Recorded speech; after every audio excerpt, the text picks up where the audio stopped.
Hello everyone, welcome to my channel. I am here to help you today. I know you use this video to fall asleep, so before that, like the video and subscribe to the channel.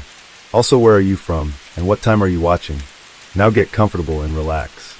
Case 1. It was a hot Georgia morning, on the 9th of May when I started off going door to door as usual. I wasn't wearing my suit jacket, but even wearing suit pants and a tie was uncomfortable when it was this hot outside. I hoped someone would let me in. Usually I had to knock on at least 10 or 15 doors before some kind soul would allow me inside for a glass of iced tea. The neighborhood wasn't upper class by any means, but luckily it wasn't too bad as the church forbade us from entering certain areas with a certain crime rate. Apparently some people are beyond saving in their most holy opinion. I was only about 6 doors in when I came to the house. There was a rusty older model Chevy truck in the driveway. The yard was not in great shape. A few worn-out and sun-bleached children's toys were scattered around in the yard, and the grass hadn't been cut in some time. In the eyes of the church, that was not a great sign they loved Jesus. However, I was feeling daring and quite overheated, and some unseen force was pulling me in, which compelled me even more to knock. I thought perhaps it was the call of Almighty God. And besides, all these houses were quite far apart. So I knocked. An older woman swiftly answered the door, much older. The longer I looked at her face, the older she appeared. She greeted me warmly, like any old grandmother would treat her grandchild. Yet it struck me odd how quickly she answered the door, given her state. She looked about 4 feet tall because she was so hunched over and bent at every joint. It looked as if the past 95 years were slowly pulling her down into the earth. If this elderly woman didn't find God quickly, she might be condemned to hell for eternity. This was my moment, I thought. I would finally save someone's soul for the first time. My mission wouldn't be for naught. That was when the smell hit me, but it wasn't coming from the older woman though. She smelled of old rose perfume. It was coming from inside the house. That was when she invited me in. I could feel the air conditioning blowing out the door and onto my sweat-covered forehead. And besides, we weren't allowed to decline an invitation, and I knew I was trained for this. So I entered. She offered me a seat on the ragged-looking brown and orange plaid couch, which must have been from the 80s. Any potential smell of the couch was completely overshadowed by the smell inside the house, though. I could smell it even stronger now. It was somewhere between the scent of rotting pork, burnt hair, sauerkraut, and a diaper. Maybe this elderly woman was incontinent. I knew I shouldn't judge her for that, so I tried to ignore the smell. She hobbled over to the kitchen to fix me a glass of iced tea. I wanted to help, but I figured if she got to the front door that quickly, then she should be fine. The entire house from where I could see was wood-paneled, knotty pine. I have a phobia of holes, and the pattern of knotty pine always made me queasy. It looks like 100 sinister eyes peering at you, and bubonic plague boils at the same time. The whole aura of this house had a sickly dark orange glow. The fluorescent lights didn't help, and the smell made it even worse. Thankfully, the granny returned with my iced tea. The dehydration combined with the atmosphere and smell had me nauseated. The tea tasted delicious. Obviously homemade. I thought it was impressive given her old age. She told me her name was Mabel, but I could call her May. I thought that was sweet. I usually get to know people with a bit of small talk before I start talking about the scriptures. It opens them up a bit more and makes them comfortable. We casually talked for a few minutes about the weather, and then she brought up the pie and dinner she baked for her daughter last night. Then she said, "I want you to meet my daughter, Candy, she's upstairs." My heart sank at the thought of a 95-year-old woman taking care of her daughter, who must be able-bodied and in her late 50s at the most. I tried to not be judgmental, but my face must have changed because May asked me what I thought about that. "Yes, I'd like to meet your daughter. I bet she's lovely." "Oh yes, she is. She's a little angel," she replied. "A little angel?" Strange choice of words. "Let's go upstairs and meet her," she said. But why was she upstairs? Couldn't she come down here? My thoughts were racing. I had so many questions, but I couldn't make any of them sound polite. I was trained for this, though. I could do this with a straight face, no matter what horror show I might possibly see. Maybe she's 600 pounds and can't make it out the door. Then if she is, she needs God in her life immediately. Full of determination to save this woman, I got up. "Of course, May, let's go up there so I can meet her." May lead the way, and as we got to the stairs, the ungodly smell hit me like a lead brick. I became frozen in my tracks. Fear surged through my body. I became confused for a second as to where I was and what I was doing. The orange glow and peering eyes of the wooden walls made me shudder. The Lord will get me through this, I told myself, and then I suddenly gained control of my movement. May was quick on the floor, but on these stairs she seemed to be taking her time to not fall. I thought to reassure her, "Don't worry, I'm right behind you." But she didn't speed up or respond. She didn't even seem to hear me. The lighting was dim. There were a lot of framed photos along the hallway walls, but they were too dark to make out. They appeared to be many family members. What sort of demonic energy was lurking at the top of the stairs? I could have never guessed, but there was an obviously human presence I could hear moving around in one of the rooms. So she couldn't be too obese to move then. A lone cockroach ran from underneath one frame to another. This was the least horrifying and most normal thing I have experienced thus far. The little insignificant cockroach brought me back to reality. I was meant to save these women. We got to the top of the stairs, my heart raced. May reached her decrepit old hand to the door, with a key. Why was the door locked? What was going on here? I was sweating more profusely than I had been out in the 95-degree weather. As soon as the lock clicked, a voice from behind the door squealed. Unintelligible utterances, and then shrill, gleeful screams. A wave of relief washed over me. Her daughter was handicapped. It made so much sense. I knew I could deal with this. In full confidence, I straightened my posture ready to meet her daughter, Candy. But as May opened the door, the blood drained completely from my face. I almost felt my soul leave my body at what I saw. Standing at what appeared to be 6 foot even, was a woman of profound weight, wearing the largest diaper I've ever seen. Her tangled red hair was pulled tightly into 2 pigtails. This emphasized the bald spots on her head. She was so large she eclipsed the white fluorescent light beaming from the room. This sight combined with the awful terrifying stench must have twisted my face into a grimace, because I noticed May was scowling at me with a hatred I've never experienced before. I quickly attempted to morph my expression into a pitiful smile, just to keep myself from crying. "I'll just leave y'all to it then," she said, and then quickly shuffled down the stairs. Completely taken aback, all of my knowledge of how to deal with these situations completely disappeared from memory. I was breathing through my mouth, but the air still tasted foul. The woman didn't take her beady eyes off me, and she looked hungry. Everything in me wanted to just run and never look back, but that was when she pulled me in the room with a strength to rival a man's. She slammed the door behind her. I quickly sat down on a bean-bag chair, hoping she wouldn't hurt me. I was so flustered I hardly noticed the room. It was decorated like a nursery. There was a changing table like for a baby, but very, very large. I thought for a second I was so dizzy my perception had been warped, but it wasn't. There was also a very large crib and a very large rocking horse. There were many other toys scattered around the room. She was standing over me, breathing, not saying a word. Since she hadn't said a word since the door opened, I wondered if she even spoke English. She sat down on the floor across from me. In the flickering fluorescent light of the room, I got a much better look at her face. Her forehead protruded like a caveman's, and it was emphasized by the unhealthy fat deposits on it. Her face was pockmarked and covered in tiny red zits. Her eyes were very small, dark brown, and were facing in different directions, but I knew the dominant I was the one focused on me, unblinking. But the most terrifying feature was her nose. It was upturned like a pig's.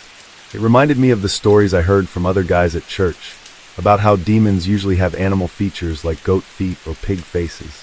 That thought made me feel like I was in danger, so I began praying silently. Her staring and my praying seemed to go on for what seemed like 3 hours, although my reality was completely warped by the sights and smells, so only God knows how long it actually was. In one swift movement she changed direction, grabbed some toys, and started playing with them like I wasn't even there. This disturbed me more than the staring. She babbled like an infant of about 2 or 3 years old, pointlessly slamming the toys into each other with the force of a grown woman. It seemed like she was just an adult pretending to play, like a caricature of a child. I had no idea she could see out of both eyes. The lazy eye that was facing me must have noticed I was looking at her. She turned her fat zit-covered neck towards me and excitedly screamed, "Daddy! Daddy! Daddy, Daddy! Yeah, you my daddy now, okay?" I was never trained for this. I immediately jumped up and went for the door, but it was locked from the outside. That evil demonic old hag did it. She wanted me to suffer in the misery she created. The monstrosity behind me noticed my attempt to escape and went straight into wailing and crying just like an infant. The extremely loud shrill cries and screams bounced off the walls of the tiny room and into my head until it started to throb violently. Tears streamed down her hideous face and fell onto her stained adult-sized onesie, which showed every little fold of her tumorous fat rolls. and her large hanging stomach. The cries became even more dramatic with each passing second, and I became even more dizzy and nauseous than before. "Daddy, why are you weaving? Daddy!" I couldn't even react to this. I just furiously turned the doorknob trying to escape this horror. I thought about slamming my body up against the door to open it, but then I remembered that the door swings inwards, and I'd only make my situation worse. My energy levels dropped, and spots started showing in my vision. My legs buckled, and I collapsed in front of the door. "Daddy, are yous okays?" The last thing I saw was the thing's face, its pallid skin like rising bread dough, tiny eyes sunken deep into its skull, with a giant binky in its mouth. Then everything fading out and going dark. When I came to, everything was dark, the lights were out, but I was still in the room. I must have been drugged by that old woman because I was delirious. My head hurt worse than it ever had in my life. I felt like I had slept for 24 hours. The first few breaths I took were pleasant thanks to the air conditioning blowing on my face, until the smell hit me again. The most grim scent. It had changed now and had more of a body odor smell and rotting cheese in the mix. The body odor. I was so delirious I didn't even notice that thing was laying next to me. The room was cold, but I could feel the malodorous heat radiating off of it. It sounded even more non-human than when it was awake, gurgling snores and wheezing which I thought demons must sound like when they're asleep. It seemed to be sleeping so hard I could easily make my escape now, if the door wasn't still locked. There had to be a way out. Maybe there was a toy I could use to pry the door open. I had barely even begun to move when I felt the bars. I was inside the thing's crib. I didn't even know how this thing worked. There was no way I could get out without waking it up.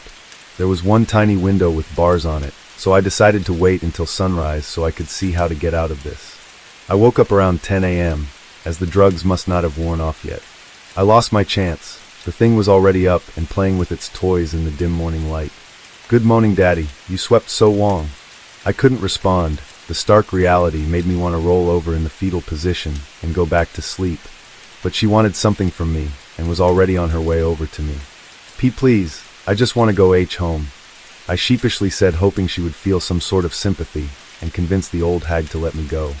"We haven't prayed yet, Daddy." I thought she meant prayer, so this was a good chance to get a word in, hoping it would exorcise the demon living in this woman. "Yes, we can pray." I clasped my hands and thought she would do the same, but instead she bounded towards the box of toys, shaking the entire house with each step. Why, Daddy's gonna PWAY with me." Her giant sagging diaper made a disgusting sound as she jumped up and down like a toddler. I gagged and puked in my mouth. I impulsively swallowed it, but I regretted immediately when I noticed I had puked in my sleep at some point. It was hard to notice when the room, and that thing smelled worse than puke. "I have to get out of here. Daddy, my diaper needs changes, please." Horrified, my brain short-circuited at the thought. "Change it," an old voice shouted from the other side of the door. "What?" I screamed at the top of my lungs for the first time since I entered that cursed house. "Change your damn diaper." I wanted to strangle her. I got up and started beating on the door, screaming for her to let me out. "Change the diaper, and I'll let you out." Filled with rage, I wanted to just break the door down, but in my weakened state it was hard to even make a fist. I thought about killing them both, stabbing them to death with my tiny pocket knife. Then I remembered my mission. I was here because God told me to be. This was just a test. A shit test from God, with literal shit. If I could get through this without committing a mortal sin, then I would truly be a saint. "Okay, I'll change the diaper." Without saying anything, the thing, fully comprehending what I had just said, jumped up on the changing table and laid down and put its legs up. The voice on the other side of the door told me to look in the cupboards under the table. In it were the largest diapers I've ever seen, powder, diaper cream, and an absurd amount of wipes. "Get to it," the voice said. "First, you slide the key under the door." I tried to negotiate.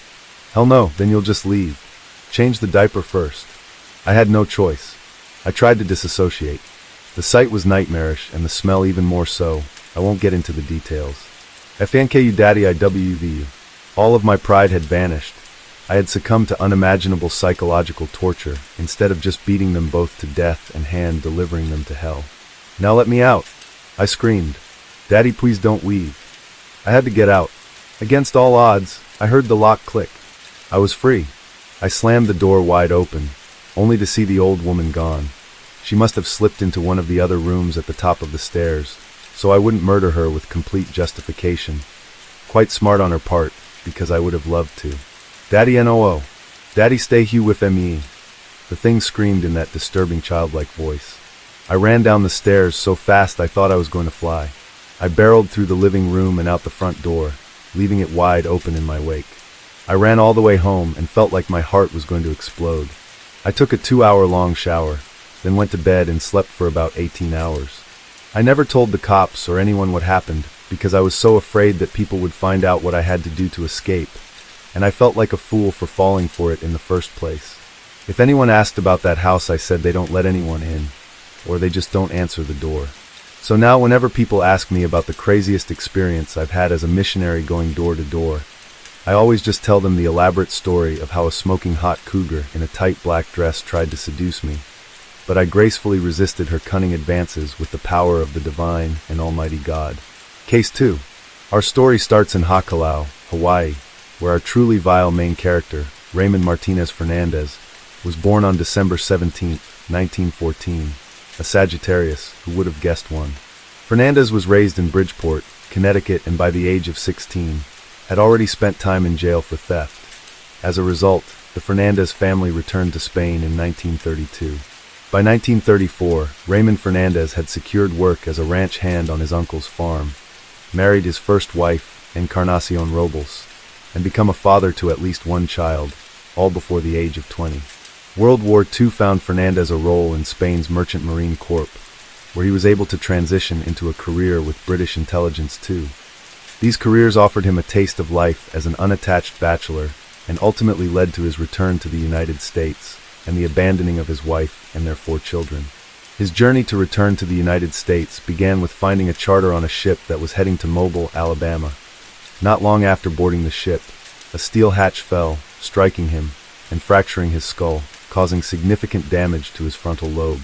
Like many prolific serial killers, see examples such as Ed Gein, childhood abuse, Richard Ramirez, crushed by a dresser at 2 and knocked out by a swing at 5, Albert Fish, fell from a cherry tree, etc. 3. This head injury could very well be the reason for Fernandez's sexual and moral deviancy.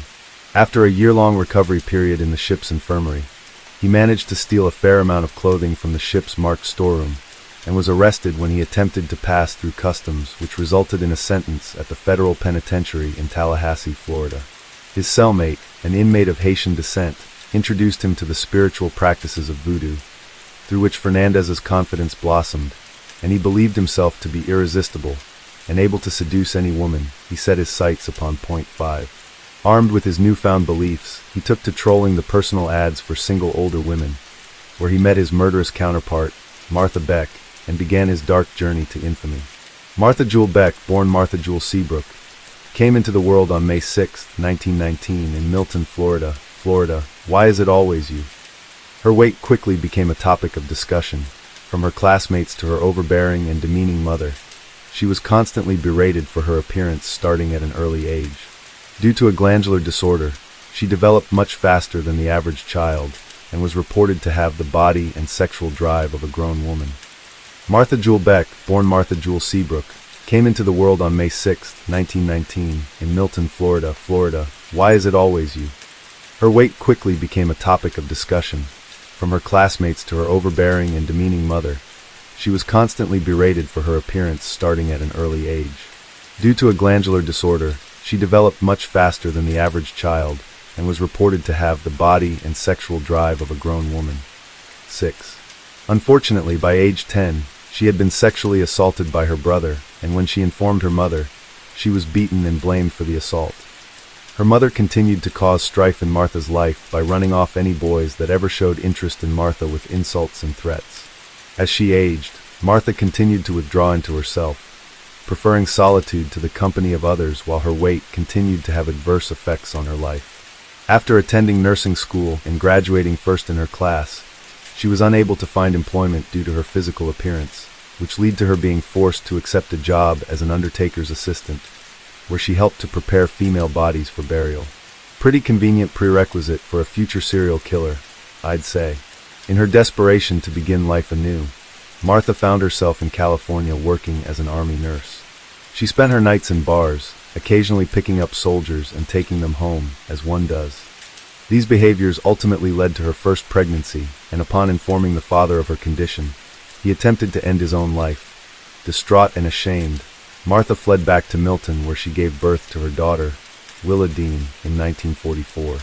In an attempt to explain her out-of-wedlock pregnancy to the town residents, she fabricated the story that she had gotten married to a Navy soldier who was away on deployment and managed to have a telegram sent to herself informing her that he had perished in the line of duty. The town mourned her loss, and the story made headlines in the local paper.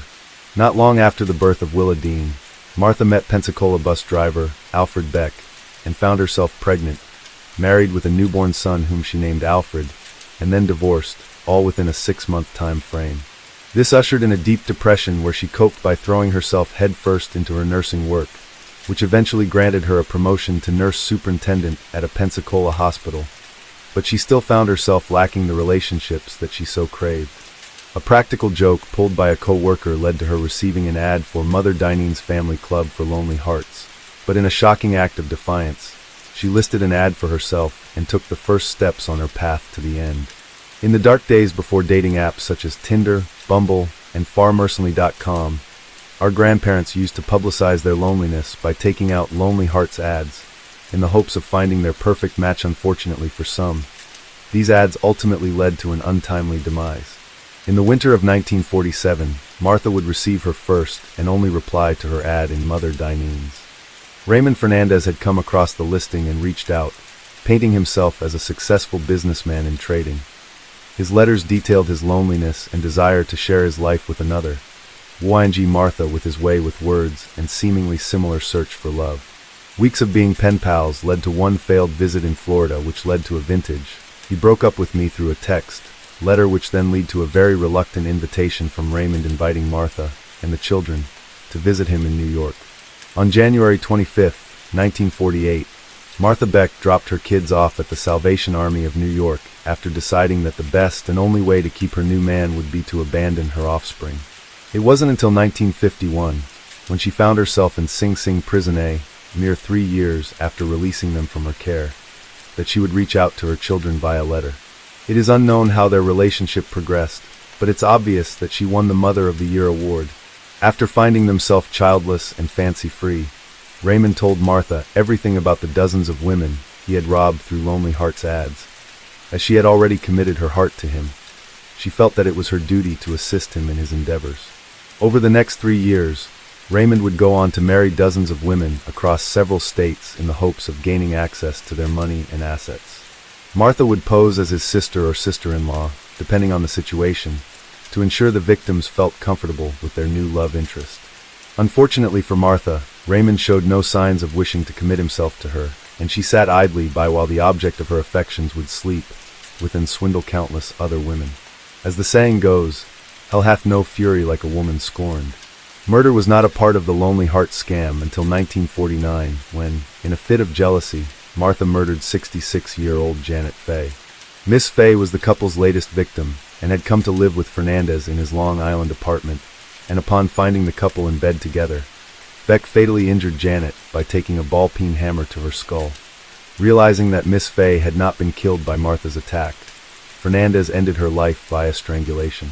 They later buried her body in the basement of the Queens, New York home of Fernandez's sister. This would be the only crime that the couple was tried and convicted for. Following the Fay murder, Martha and Raymond made their way to Byron Center Road, a suburb of Grand Rapids, Michigan. There they met Mrs. Delphine Downing, 41, and her 2-year-old daughter Rhinell. Mrs. Downing was recently widowed and more than happy to host the couple during their stay in town. On the night of February 28, Downing became agitated upon seeing Fernandez without his hairpiece, and Martha was able to convince her to ingest sleeping pills as a means to calm down. Rhinell, perhaps sensing that something was wrong with her mother, began to cry. Beck, enraged by the sounds of a crying child, strangled Rhinell until she was unconscious, and after an argument with Raymond, they decided that to avoid Delphine reporting her daughter's abuse to the authorities, the only way out was to shoot her while she was unconscious. After murdering her mother, Beck ultimately ended up drowning Rhinell. The couple was arrested by the police after Delphine Downing and her daughter were reported missing. Some of the earliest victims of Raymond Fernandez are Jane Thompson and Myrtle Young. In 1947, Fernandez married Miss Thompson and brought her to La Linea, Spain, where his first wife, Encarnacion Robles, was living with his children.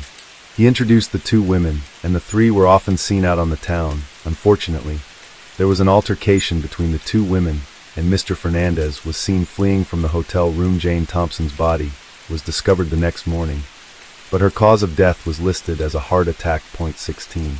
Miss Young, a Green Forest, AR native, was married to Fernandez in August of 1948.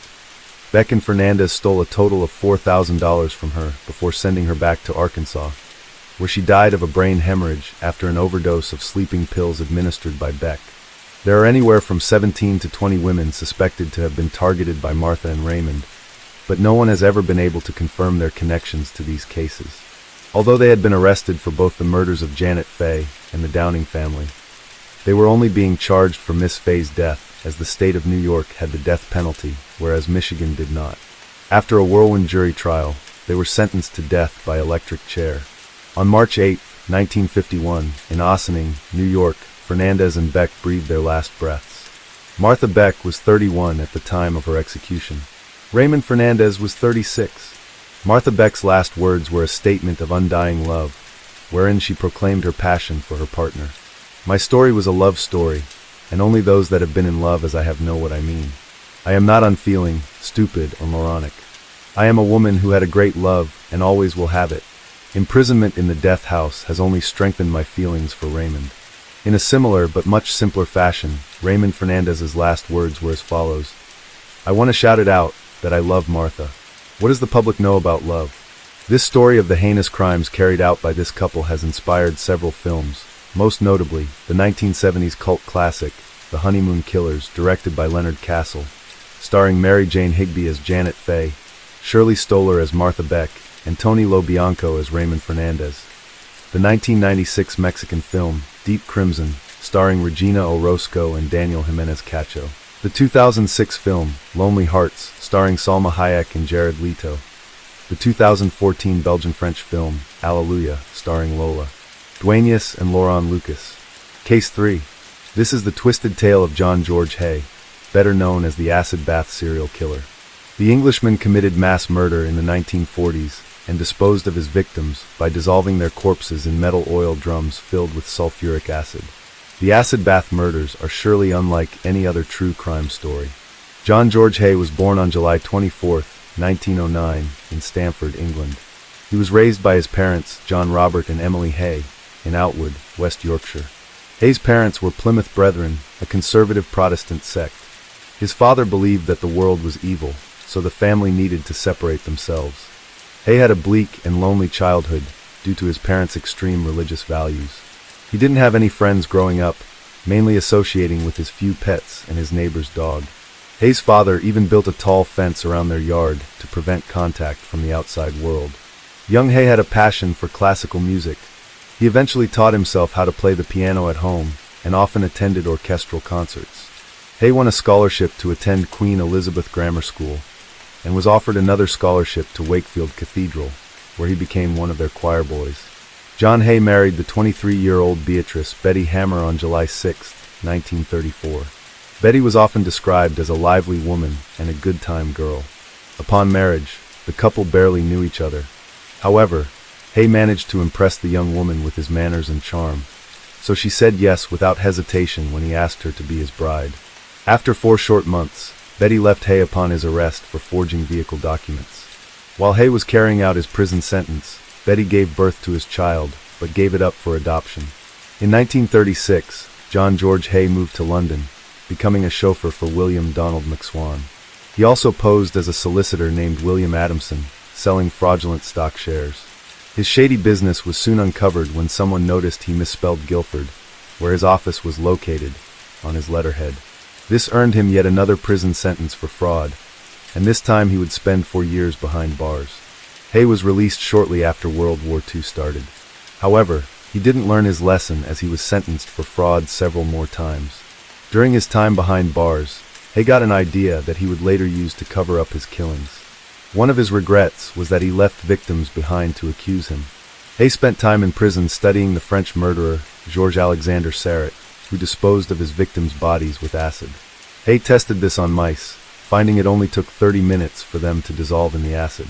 While Hay worked as an accountant at an engineering firm, he ran into William McSwan, his former employer and old friend, in a Kensington pub. While the two were catching up, McSwan introduced Hay to his parents, Donald and Amy. McSwan bragged about working for his parents as a landlord for their properties in London, causing Hay to be jealous of his lifestyle. On September 6, 1944, McSwan disappeared. Hay lured him into a basement on Gloucester Road with plans to kill his first victim. Once in the basement, Hay bashed him over the head with a lead pipe, then threw McSwan's body in a metal drum filled with concentrated sulfuric acid.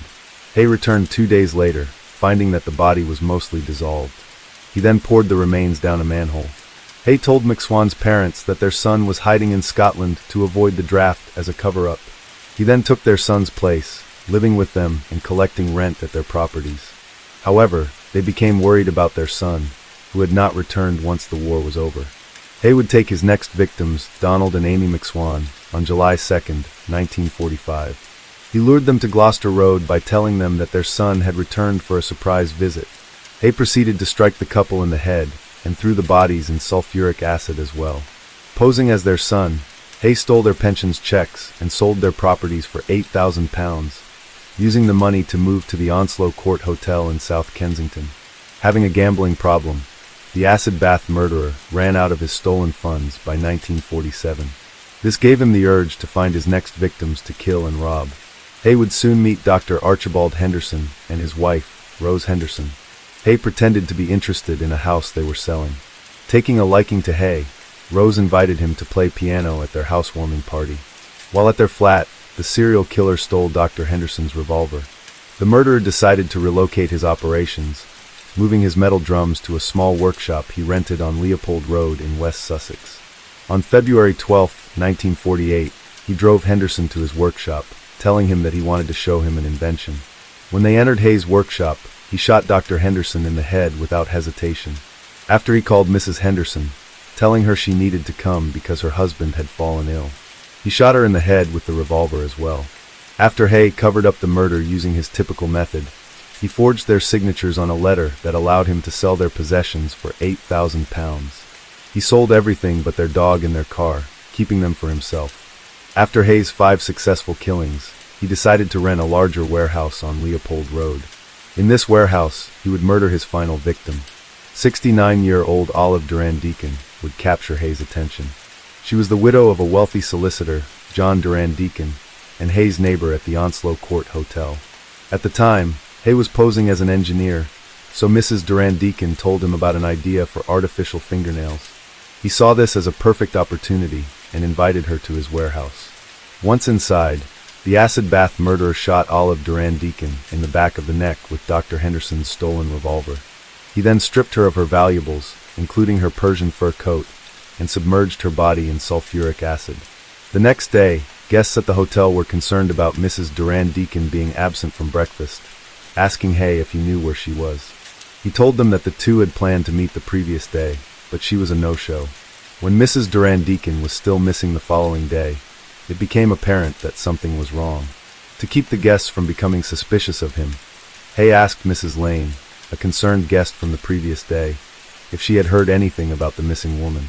Mrs. Lane said that she hadn't heard anything and planned to go to the Chelsea police station later. Hay offered to join her and drove Mrs. Lane to the police station to file a missing person report. When they arrived at the station, Sergeant Lambourne was apprehensive about Hay. The following morning, the sergeant contacted the Scotland Yard Record Office and discovered Hay's record.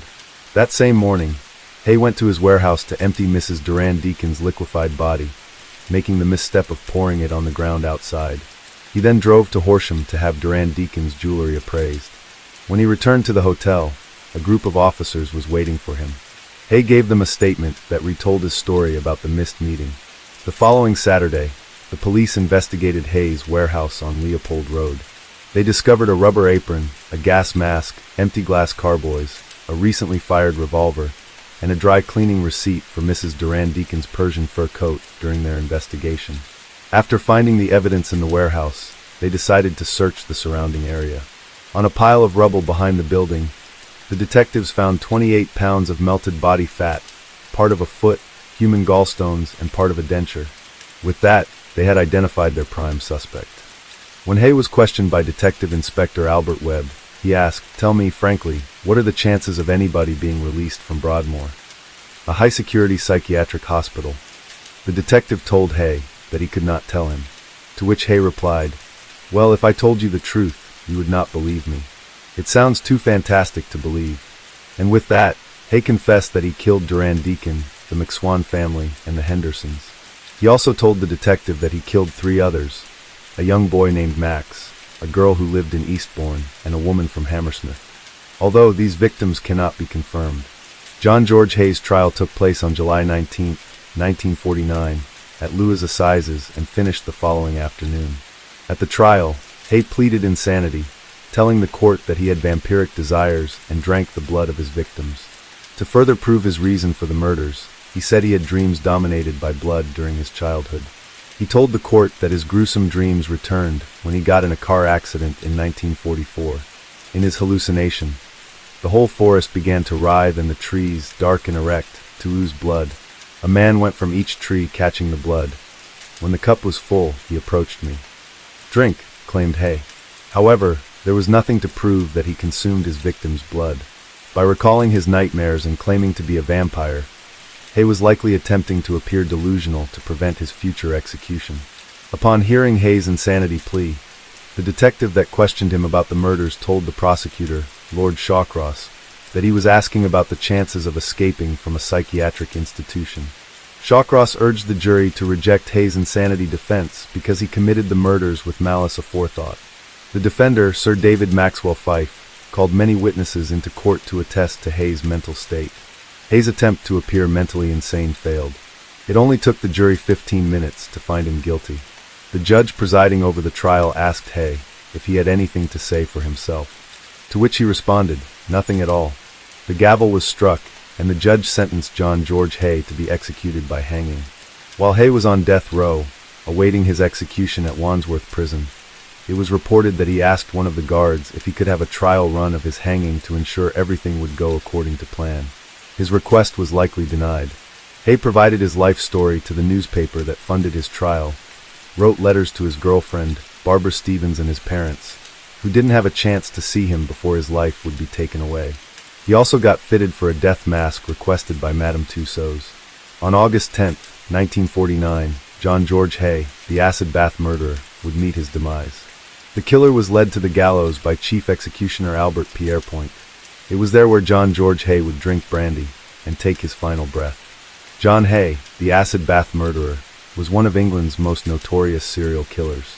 His case received widespread media coverage due to his unconventional murder method of dissolving his victims in acid. Do you think Hay was actually insane, or just claimed to be? Do you question Hay's guilt about the unconfirmed murders? Case 4. Charles Frederick Albright was born in Amarillo, Texas, on August 10, 1933. Shortly after he was born, his birth mother put him up for adoption. When he was 3 months old, he was adopted by Dell and Fred Albright. His adoptive parents, Fred and Dell, made sure that Charles knew he was her pride and joy. However, sometimes his adoptive mother went to extremes. Dell Albright would make Charles wear dresses and play with dolls. When Charles was less than a year old, she locked him in a dark room to punish him for chewing on her tape measure. When he refused to nap, she would tie him down to his bed. She would also spank him for simply not drinking his milk. Despite her odd and often excessive punishment, she wanted Charles to succeed. With her help, he breezed through school and skipped 2 grades. He was a gifted boy who could do just about anything, play piano, name all the constellations, and he even tap danced at the famous Texas Theater. Dell also introduced Charles to taxidermy, buying him his first gun and helping him kill small animals. She even showed how to use various tools, knives for cutting the skull, spoons for scooping brains, and scalpels from cutting eyes out of their sockets. Charles dedicated hours to perfecting his taxidermy pieces, making sure they looked as lifelike as possible. Once it was time to put the finishing touch on his work, the eyes, Charles would go to his local taxidermy shop to pick out the perfect pair.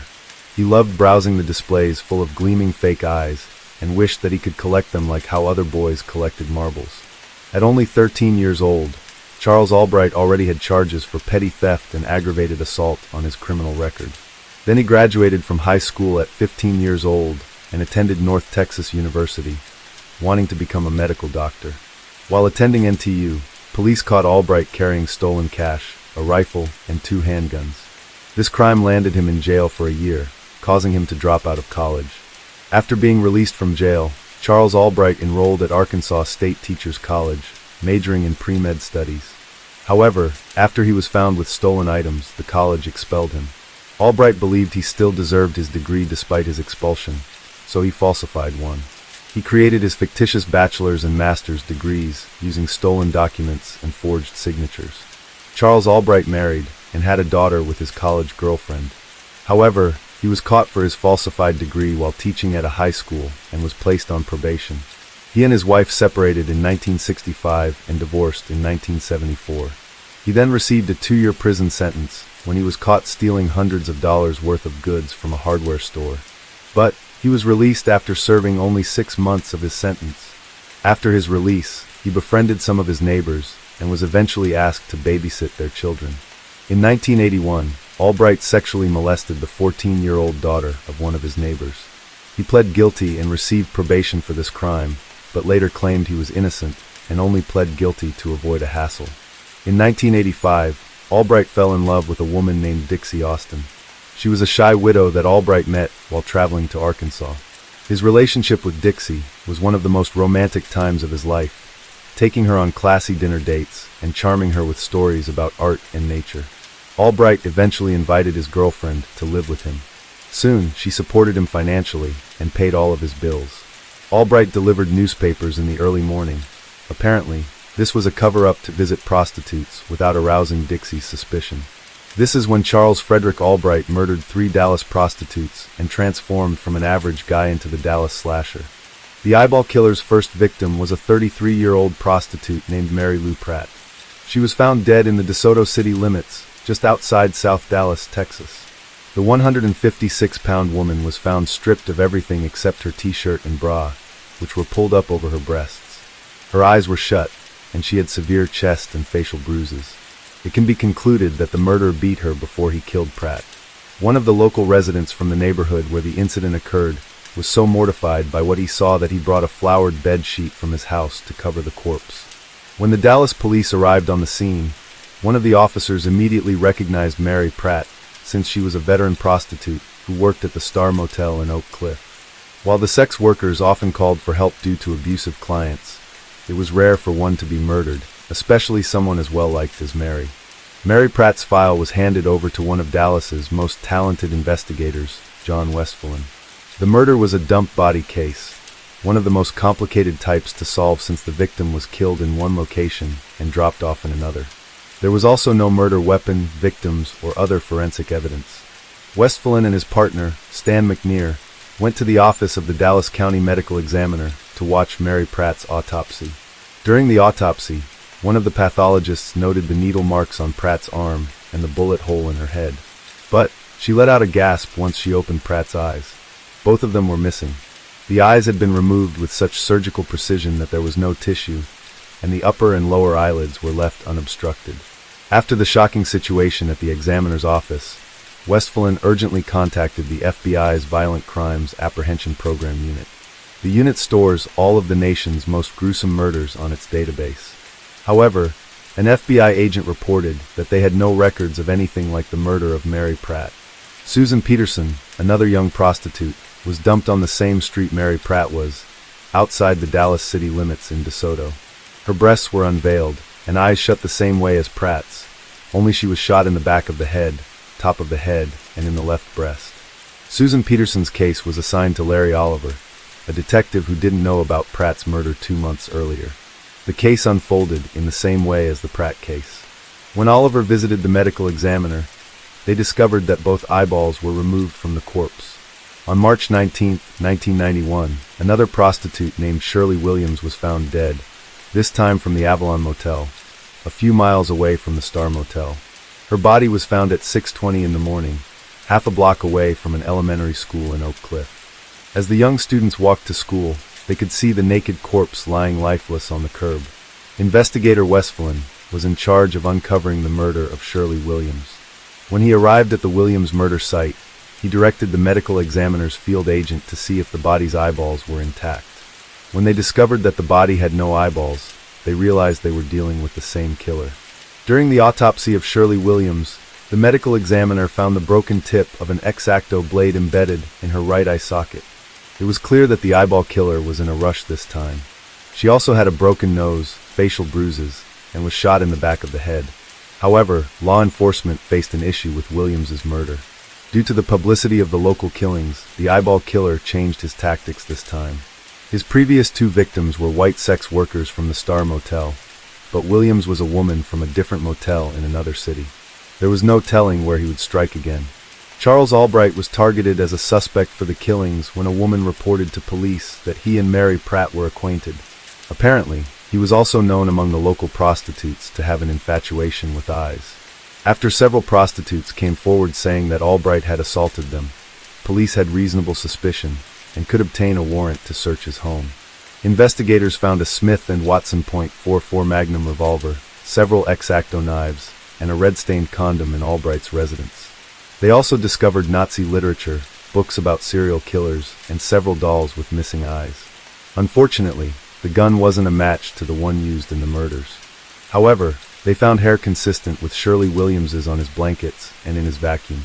Based on this evidence, Charles Albright was placed under arrest. Albright was charged with all three of the eyeball killer murders and Rhonda Bowie's killing, an unsolved case from 1988. The Dallas Ripper trial began on December 2, 1991. Lacking evidence, the prosecution relied heavily on the hair evidence that linked Albright to the three murders. Though DNA evidence also linked him to Rhonda Bowie's murder, the charge was dropped since he had an alibi.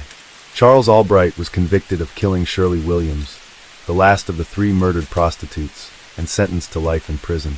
His defense attempted to appeal the charge due to a lack of evidence, but it was overruled. Charles Albright was incarcerated at the John Montford Psychiatric Unit until he died at 87 in 2020. Whether he was the real eyeball killer and was responsible for all three murders is still unknown. But official sources reported that he was fascinated by the human eye until his death. Case 5. Gacy was born March 17, 1942, in Chicago, Illinois to an alcoholic, often abusive World War I veteran and a homemaker. He was one of three children. Gacy was born with a heart defect that made it impossible for him to be active in sports. Therefore, he was an overweight child. He was often the victim of his father's scorn. He reported taking a beating from a razor strop on more than one occasion. As if the beatings weren't enough, Gacy suffered verbal abuse from his father as well. His father told him he was dumb and stupid. Gacy felt he was never good enough for his father. His mother did her best to protect her child from his violent father.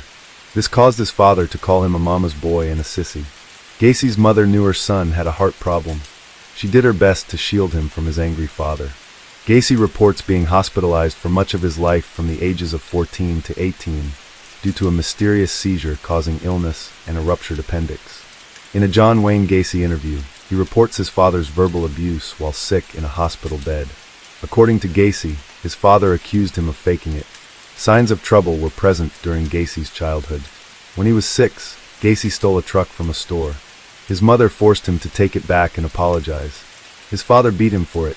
When Gacy was 7, he and another boy were accused of molesting a young girl. This earned him a beating with the trusty razor strop. Also during his 7th year, Gacy was molested by a family friend. Instead of telling his parents, he suffered this in silence out of fear of being blamed for the act by his hateful father. The most telling sign of something amiss with Gacy takes place around 1962, after he left his abusive home for Las Vegas. In the Desert City, John Wayne Gacy took a job as a mortuary assistant. In a later interview, Gacy recalls sleeping behind the embalming room. He tells of a night where he decided to climb inside the coffin of a teenage male and spent some time cuddled up with the body before disgust took over and forced him out. John Wayne Gacy was a man of many faces. Before giving in to his murderous instincts, he played a role in multiple community organizations. He became an assistant precinct captain for his local Democratic Party candidate. Gacy once said he hoped this decision would gain some acceptance from his father. Instead, his father called him a patsy. After his short stint as a mortuary assistant, Gacy returned home to Illinois to attend Northwest Business College and graduated in 1963. Not too much time passed before Gacy met his first wife, Marlon Myers. After a brief courtship, the couple married and moved to Waterloo, Iowa. Marlon's father purchased 3 Kentucky Fried Chicken restaurants in the area, and Gacy became the manager. It was in Waterloo where John Wayne Gacy first joined the JCs, an organization that teaches leadership and offers civic opportunities for their members. Gacy quickly became vice president. At this point in his life, Gacy appeared to be an upstanding member of society. But things weren't all they seemed. The JCs had a bit of a dark side. Some members took part in prostitution, wife swapping, and rampant drug use. Gacy was involved in all of this. He went as far as to open a club in his basement where young people, especially boys, could be plied with alcohol and drugs. In what appears to be a step towards the dark side Gacy will eventually inhabit, Gacy would make sexual advances aimed at the teenage boys who worked for him and came to his basement club. When the boys refused him, Gacy played it off like it was a joke. This activity is a clear foreshadowing of the darkness to come at the hands of John Wayne Gacy. In 1967, John Wayne Gacy is enjoying a normal, successful life in Waterloo, Iowa. He managed 3 KFC restaurants. He is the vice president of the local JCs. His wife has given him 2 children. He has even gained some respect from his hardened and cold father. All this wasn't enough to keep Gacy's darkness at bay.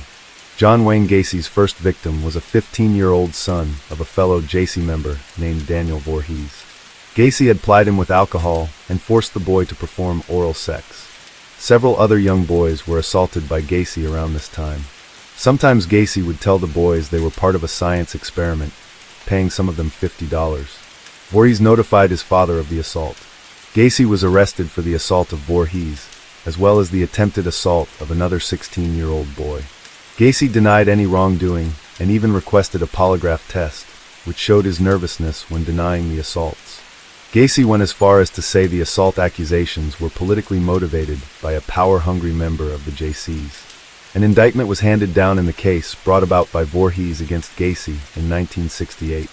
In an attempt to get out of the charges against him, Gacy paid an employee to attack Voorhees and convince him not to testify. For $300, Russell Schroeder attacked Voorhees, sprayed him in the face with mace, and beat him, all while yelling at Voorhees not to testify against Gacy. Voorhees escaped and went on to testify. Gacy was convicted of sodomy and sentenced to 10 years. Gacy's wife filed for divorce, won, and Gacy never saw her or their children again. Not surprisingly, Gacy thrived in prison. He was said to have been a model prisoner. He became the head cook and eventually joined the prison's JC's chapter. He undertook projects to enhance the lives of prisoners, going as far as to get a pay increase for the inmates. After serving 18 months of his 10-year sentence, Gacy was released on parole. After his stint in prison, Gacy purchased a house at 8213 West Somerdale Avenue in Cook County, Iowa. This is the house where most of his murders took place. He reunited with Carol Hoff, a woman he had dated in high school. They eventually married, and Hoff and her 2 children moved into the Somerdale house with John Wayne Gacy. Gacy started his own construction company named PDM. Like other parts of Gacy's life, the construction business agreed with him. He found some moderate success. And once again, this success wasn't enough to keep John Wayne Gacy from straying into the darkness. In 1973, during a business trip to look into the purchase of property in Florida, Gacy attacked a young employee in their hotel room. After the rape, the employee spent the night on the beach, refusing to share the room after Gacy's actions. After returning home, the boy waited for and beat him. Gacy's mother-in-law stepped in. Gacy told his wife the young boy was upset because he refused to pay the boy for bad work. Gacy was once again active in his community. He worked for the Democratic Party. He was appointed the director of the Polish Constitution Day parade in Chicago. He served in this office for 3 years. It was during this time that he had his picture taken with First Lady Rosalind Carter. He joined the Moose Club. He even joined the Jolly Joker Clown Club.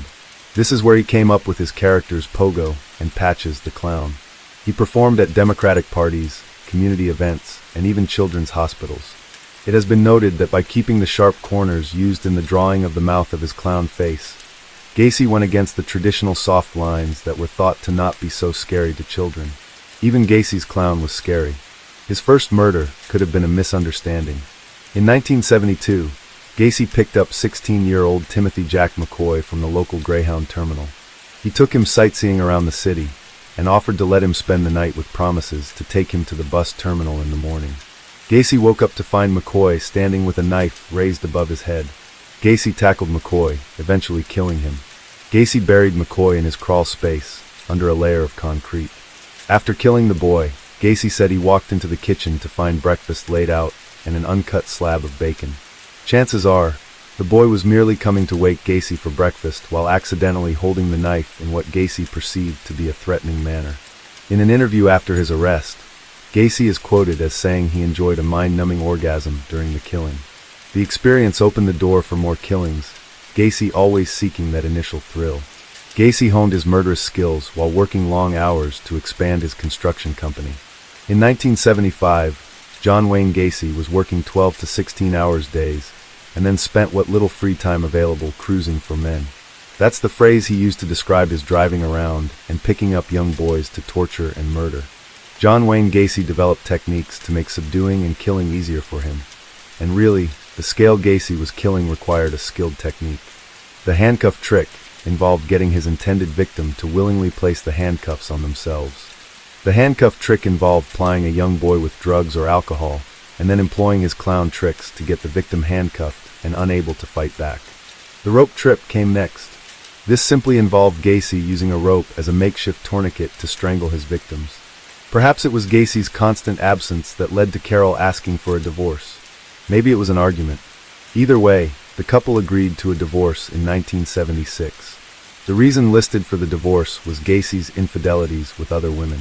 Gacy had been actively killing young boys in the house he shared with Carol and her daughters since 1972. With the divorce and Carol moving out, Gacy was left to his own devices. It is reported that John Wayne Gacy tried to stay active in the community, but neighbors talked about changes in his activities and personality. Neighbors reported Gacy leaving at odd hours of the night, lights turning on and off, and one neighbor reported hearing screams and sounds of suffering coming from the Gacy home in the night. Between the years of 1976 and 1978, Gacy confessed to murdering 23 teenage boys and then burying them in the crawl space beneath his house. He had young male employees of his construction company dig trenches in the crawl space. Some reported spreading lime. Lime is known to help with decomposition. In 1978, Gacy ran into a problem. His crawl space was full. Although he dug trenches and stacked bodies, sometimes 3 deep, there was no room left for any more victims. At this point in his spree, Gacy began dumping bodies along the Des Plaines River. One victim was left for dead and actually survived. Although Jeffrey Rignall survived, he couldn't place Gacy as his attacker. John Wayne Gacy couldn't keep this killing pace up forever. Eventually, he was going to make a mistake, some careless move, and that would lead to his end. At a visit to a local pharmacy, Gacy offered 15-year-old Robert Piest a job that paid better than his current job at the pharmacy. Piest informed his mother of the job offer and headed off to meet Gacy. When Piest failed to return home, his mother filed a missing person report. Gacy denied meeting with Piest, however. He was seen at the pharmacy offering Piest a job by more than one witness. The Piest investigation led to Rignall's tale of Gacy's violence, as well as other witnesses to Gacy's actions. He was placed under constant surveillance. He grew so comfortable with the surveillance teams that he turned it into a game. He even offered them breakfast at one point. He went as far as to tell the detectives over breakfast, "You know, clowns can get away with murder." The constant surveillance began to really wear on Gacy. He had his lawyer prepare a civil suit against the Des Plaines police to get them to stop their ceaseless monitoring. Eventually, the detectives came knocking on Gacy's door. During the first search, nothing of note was found. During the second search, a detective noticed a smell coming from air ducts that could have been the smell of rotting corpses. The only thing that could explain this discrepancy was that the air was cooler during the first visit. Once the air had time to warm up, the smell was very much present. On the morning of December 22, 1978, Gacy, tired of the constant surveillance and beginning to come apart at the ends, sat down with detectives to tell his tale. Gacy told of cruising for young boys he referred to as prostitutes, liars, and hustlers. He would often pick them up at bus stations. Gacy would take them home to his 8213 West Summerdale home, where he would bound them with handcuffs and strangle them. With some victims, Gacy would partially drown them in the bathtub before reviving them to begin the torture all over again. Did you know we sell awesome limited edition apparel? Check out our huge selection of serial killer shirts here, or read on for more. He admitted to stacking bodies in his crawl space. Gacy went as far as to provide a hand-drawn sketch of the placement of the 23 bodies buried beneath his house. Detectives were already aware of this fact thanks to a search warrant. When detectives went to search Gacy's home, they found a flooded crawl space and a broken sump pump. After replacing the broken part, detectives simply waited for the water to drain. They were then met with soaking wet, purified flesh. The trial against John Wayne Gacy began on February 6, 1980. He was charged with the murder of 33 young men. Gacy's defense predictably entered a not guilty by reasons of insanity plea. He spent countless hours being interviewed and screened by psychiatrists. Psychiatrists working for the defense found Gacy to be suffering from paranoid schizophrenia. The prosecution claimed the premeditation of Gacy's crimes prove he was in his right mind at the time he committed his crimes.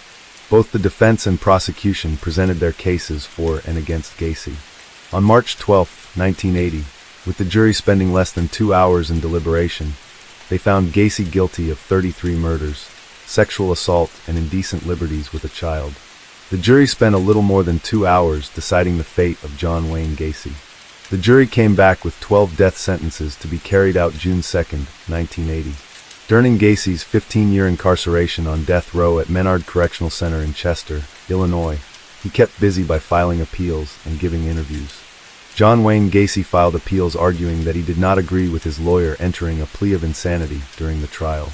He claimed he was merely an accomplice, and the police did not do enough to find the real killers.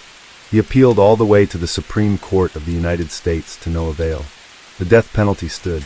During a 5-part interview with Walter Jacobson with Channel 2 News, Gacy vehemently denies the killings. The video of this interview displays a man who is prone to rambling.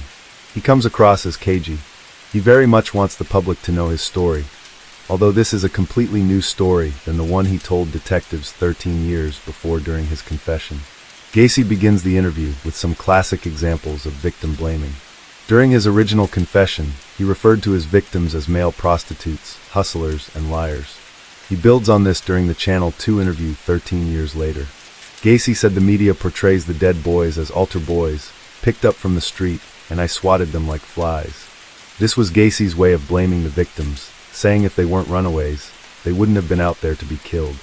Later in the interview, Gacy says there are more single parents now because of a breakdown in the church. This breakdown of the church and the single parents caused these boys to run away looking for love. Gacy denies committing the murders multiple times and multiple ways throughout the interview. He talks about being on the maximum amount of truth serum for 5.5 hours, so surely he would have remembered killing all those young men. There is in fact zero evidence of Gacy being administered any sort of truth serum. Gacy does admit to having knowledge of the murders, saying he was forced to bury them for someone else. He said if the police did their job right, there would be 4 indictments in this case instead of just the one. He makes it clear that he believes the police set him up. The irony of Gacy's words during this recorded interview is nothing short of rich. At one point, he calls himself a loving father, unable to ever hit his children, a caring father who was the complete opposite of his own father. The fact that he harmed these 33 young boys is not lost on the viewer. In an especially chilling point of the interview, Gacy displays how his rope trick worked. He claims the tourniquet knot is the only knot he remembers learning from Boy Scouts. Nearly every body found in his basement was killed via strangulation, using the exact tourniquet knot he shows Walter Jacobson. But obviously, Gacy still denies having any part in the killings. During his stay on death row, Gacy became a bit of an artist. He shows some of his work during his interview with Channel 2's Walter Jacobson. Much of John Wayne Gacy's artwork involved his clown personas. Gacy named one of these pieces 33 Flavors Clown, in a nod to the ice cream chain. He said he once worked with both in his construction business, as well as performing as a clown. Remember, Gacy killed 33 young boys. The irony cannot be missed. His artwork ranges from dark and twisted to more childlike and even peaceful. His most peaceful work was named Lou Jacobs. It appears to be nothing more than a nice painting of a clown. Gacy explores his dark side with paintings such as Sex Skull. This features a skull made up of phallic symbols and naked bodies of both men and women. The teeth in this painting are nothing short of haunting. In a series of paintings featuring the 7 dwarfs made famous by Walt Disney, Gacy appears to explore what was lost in his childhood due to his overbearing father. Gacy was commissioned by rock bands to make paintings as dark as they perhaps aspired to be. After he was put to death, many of his paintings were purchased, some by victims' families, only to be burned in a bonfire. His paintings still fetch a good price when they go up for sale today. During his trial and subsequent interviews, Gacy had a lot to say. Much like his artwork, Gacy's quotes cover a range of topics, from his proclaimed innocence to darker, almost confessions. Here are a few, especially rememberable John Wayne Gacy quotes. "The dead won't bother you, it's the living you have to worry about. I don't remember killing anyone. I could have done it without knowing it. I am not sure if I did it. The only thing they can get me for is running a funeral parlor without a license. There was no smell. Over the years' time other than when it rained, the musty odor was present. People were in and out of that house daily for years. And other than when it rained, there was no odor, and certainly not like what some of the books said. That's all fantasy. If that odor was there, somebody would have noticed it sooner. I would definitely not be homosexual. I have nothing against what they do, and I don't deny that I've engaged in sex with males, but that I'm bisexual. The idea that I'm a homosexual thrill killer, that I stroll down the streets and stalk young boys and slaughter them. Hell, if you could see my schedule, my work schedule, you knew damn well that I was never out there." Summary: John Wayne Gacy's crimes made him one of the most prolific serial killers of our time. In his younger days, he seemed to try to fight his demons and be a family man, an upstanding member of society. As much as he tried, his darkness still took over. He is responsible for taking the lives of 33 young men. 6 victims remain unidentified today. Gacy's reign of terror made an impression on pop culture that remains to this day. Case 6. Charles Manson was born Charles Millis Maddox on November 12, 1934, in Cincinnati, Ohio. His mother, Kathleen Maddox, was only 16-year-old at the time of giving birth, and was living as a transient after running away from home a year before. Manson's father, while the subject of much speculation, was eventually confirmed to be a 24-year-old laborer from Kentucky, known as Colonel Scott. Scott was known as a local con artist, and when Kathleen informed Scott of her pregnancy, Scott disappeared on military business and never returned. Kathleen supported herself through sex work, but by all accounts was an incompetent mother. She married a man named William Manson, and after being sent to prison for armed robbery, Charles was taken in by a number of relatives. Charles dropped the Maddox name and assumed Manson instead. Young Charlie suffered through extensive abuse at the hands of those who took him in, and by age 9 he'd already dropped out of school and resorted to stealing. His life echoed that of his mother's, transient, reckless, and one substantiated by a growing list of petty crimes. Manson's resume of offenses grew throughout his teenage years. By 13, he'd added grand theft auto to the list, which resulted in a stay at a reform school. Armed robbery resulted in a similar punishment, to which Charlie later claimed that other prisoners would regularly rape and beat him due to his small stature. Following numerous escape attempts and a staggering number of violent acts, Manson was transferred to a high-security facility for more extensive supervision. Amazingly, Charlie became a model prisoner inside and was released on parole at age 19. Shortly after his release, Charlie met his future wife, a 17-year-old waitress named Rosalie Willis. The two escaped to California in a stolen vehicle, and it wasn't long because Charles Manson Jr. was brought into the world. But before long, Manson returned to his life of crime, stealing vehicles around California and shopping them into shady garages for cash. The authorities soon caught up with Manson, and during a 3-year tenure at Terminal Island Prison in San Pedro, California, Rosalie filed for divorce.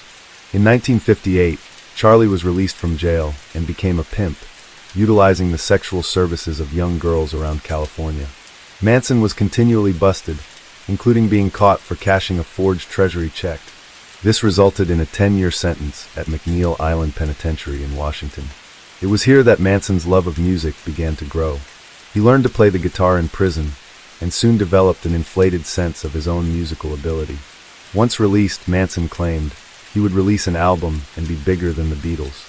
As later proven, Charlie harbored a deep obsession with the Beatles, and invented his own twisted take into their lyrics and song meanings. In June 1966, Manson was set up for early release from prison. Now, at 32 years old, he'd spent around half of his life in prison. He asked officials if it was possible for him to stay behind bars, but his unusual request was refused. Manson was released out into San Francisco with a few dollars in his pocket and dreams of becoming a successful musician. Armed with his guitar and a sack full of drugs, Charlie began to attract the attention of the more lost and downtrodden members of the California population. The first woman to fall under Manson's spell was a librarian named Mary Brunner, who invited Manson to move in with her to her San Francisco apartment. Within months, Brunner was taken by Manson's charisma and his generous offering of narcotics, and so quit her job to spend all day alongside him. Manson convinced Brunner to invite more girls to her apartment, and shortly after, Manson and Brunner had 18 young women living in their home. One of these girls was future Manson family mainstay Lynette Frum. Most of the girls were from troubled backgrounds, abuse victims, runaways, addicts. They found solace in each other, as well as in Manson's guru-like prophesies and his endless supply of drugs, booze, and sex. Charlie was able to apply the manipulation tactics he'd learned behind bars to bend these women to his will. By late 1968, Manson believed that his family had outgrown San Francisco, and so he took a select few family members and made the trip down to Southern California to set up somewhere with more space. Through his former prison friend, Gary Hinman, Manson made acquaintance with Dennis Wilson of Beach Boys fame. Wilson not only recorded one of Manson's songs, but Wilson was also mightily impressed with the sway Manson had over his harem of women. Through this relationship, Manson and his family members were invited to luxurious, celebrity-filled bashes in the Hollywood Hills. Wilson allowed the whole Manson family to stay at his Hollywood mansion, where Manson was given access to all the drugs, drink, and groupies he could ever want. But this relationship was short-lived, as Wilson's manager became concerned about Manson's influence. Manson and his women were ordered out of the mansion, and so the celebrity lifestyle the family had become accustomed to was brought to an end. Furthermore, Manson had met high-profile music producer Terry Melcher, son of actress Doris Day, through Wilson, and Manson believed it was his way into the music industry. However, Melcher immediately rejected Manson, leaving him devastated. Blacklisted from Hollywood and back to a life of crime, the Manson family moved to the abandoned Spahn Ranch near Fernando Valley, California. This would remain their cult compound for the rest of their free lives. Here, they continued their hedonistic pursuits, stealing valuables by day and getting high by night. Manson had recruited a number of loyal followers, including some male members to his family. His followers included Susan Atkins, Leslie Van Houten, Charles Tex Watson, Patricia Krenwinkel, and Linda Kasabian. Manson's delusions also began to grow. Each night, he would sit around a campfire reciting Bible passages to his followers. Stranger yet, he would preach his interpretations of Beatles' song lyrics, believing that all their songs had hidden meanings, some of which were directed at the Manson family themselves. The one song Manson was particularly obsessed with was Helter Skelter, off the newly released White Album. Charles Manson's interpretation of the lyrics was that it foretold an upcoming race war between blacks and whites. Manson believed black people would win this war, and then would elect Manson as god of their new world. Manson waited for this upcoming war to rear its head, believing it would come in the summer of 1969, but nothing happened. Therefore, he decided he would take matters into his own hands and kickstart this revolution himself. He'd do this, he decided, by murdering high-profile individuals and blaming it on the Black Panther political party. In the process of these senseless killings, Manson also realized he could simultaneously exact vengeance on a few people who had wronged him in the past. The first of these unfortunate people was Gary Hinman, the same man who'd connected Manson with music producer Terry Melcher. Manson had heard that Hinman had recently acquired a windfall, and Manson wanted to steal it. Therefore, he ordered his followers to invade Hinman's home and demand the money. They did exactly that on July 25, 1969, but Hinman refused to hand over the cash. Manson arrived after learning of Hinman's refusal, then sliced his ear off with a sword. Afterward, he ordered his followers to kill Hinman. They stabbed him to death, then left a bloody panther print on the wall of his home. The next target of Charlie's wrath was Terry Melcher himself, the producer who'd rejected his music proposals. On August 8, 1969, Manson ordered followers Linda Kasabian, Patricia Krenwinkel, Susan Atkins, and Tex Watson to Melcher's home. Manson's instructions were to destroy everyone inside, making it as gruesome as possible. But when Manson's family arrived at Melcher's home, they discovered he didn't live there anymore. The house was being leased by film director Roman Polanski and his wife Sharon Tate. who at the time was 8 months pregnant. Polanski was in Europe at the time on business. On the night of her death, Tate was entertaining 4 guests: celebrity stylist Jay Sebring, coffee heiress Abigail Folger, Wojciech Frykowski, and Stephen Parent. The Manson family arrived at the residence around midnight, first cutting the telephone wire, then ambushing the first victim, Stephen Parent, as he arrived at the property in his car. Linda Kasabian kept watch while the other Manson family members invaded the home. They gathered the occupants together in the lounge, with Watson first shooting and stabbing Sebring to death. An altercation followed with Frykowski, to which Watson shot him twice in the back. Meanwhile, Folger had escaped outside, but Patricia Krenwinkel chased her down and stabbed her. Lastly was the pregnant Sharon Tate. Watson bound her with rope, then stabbed her until both she and her baby were dead. Before leaving, they wrote the word pig on the wall in blood. The next night, the Manson family killed again. The target this time was Leno and Rosemary LaBianca. Leno was a supermarket executive and Rosemary was a dress shop owner. This time, Manson was present for the murder, although his role in them is subject to speculation.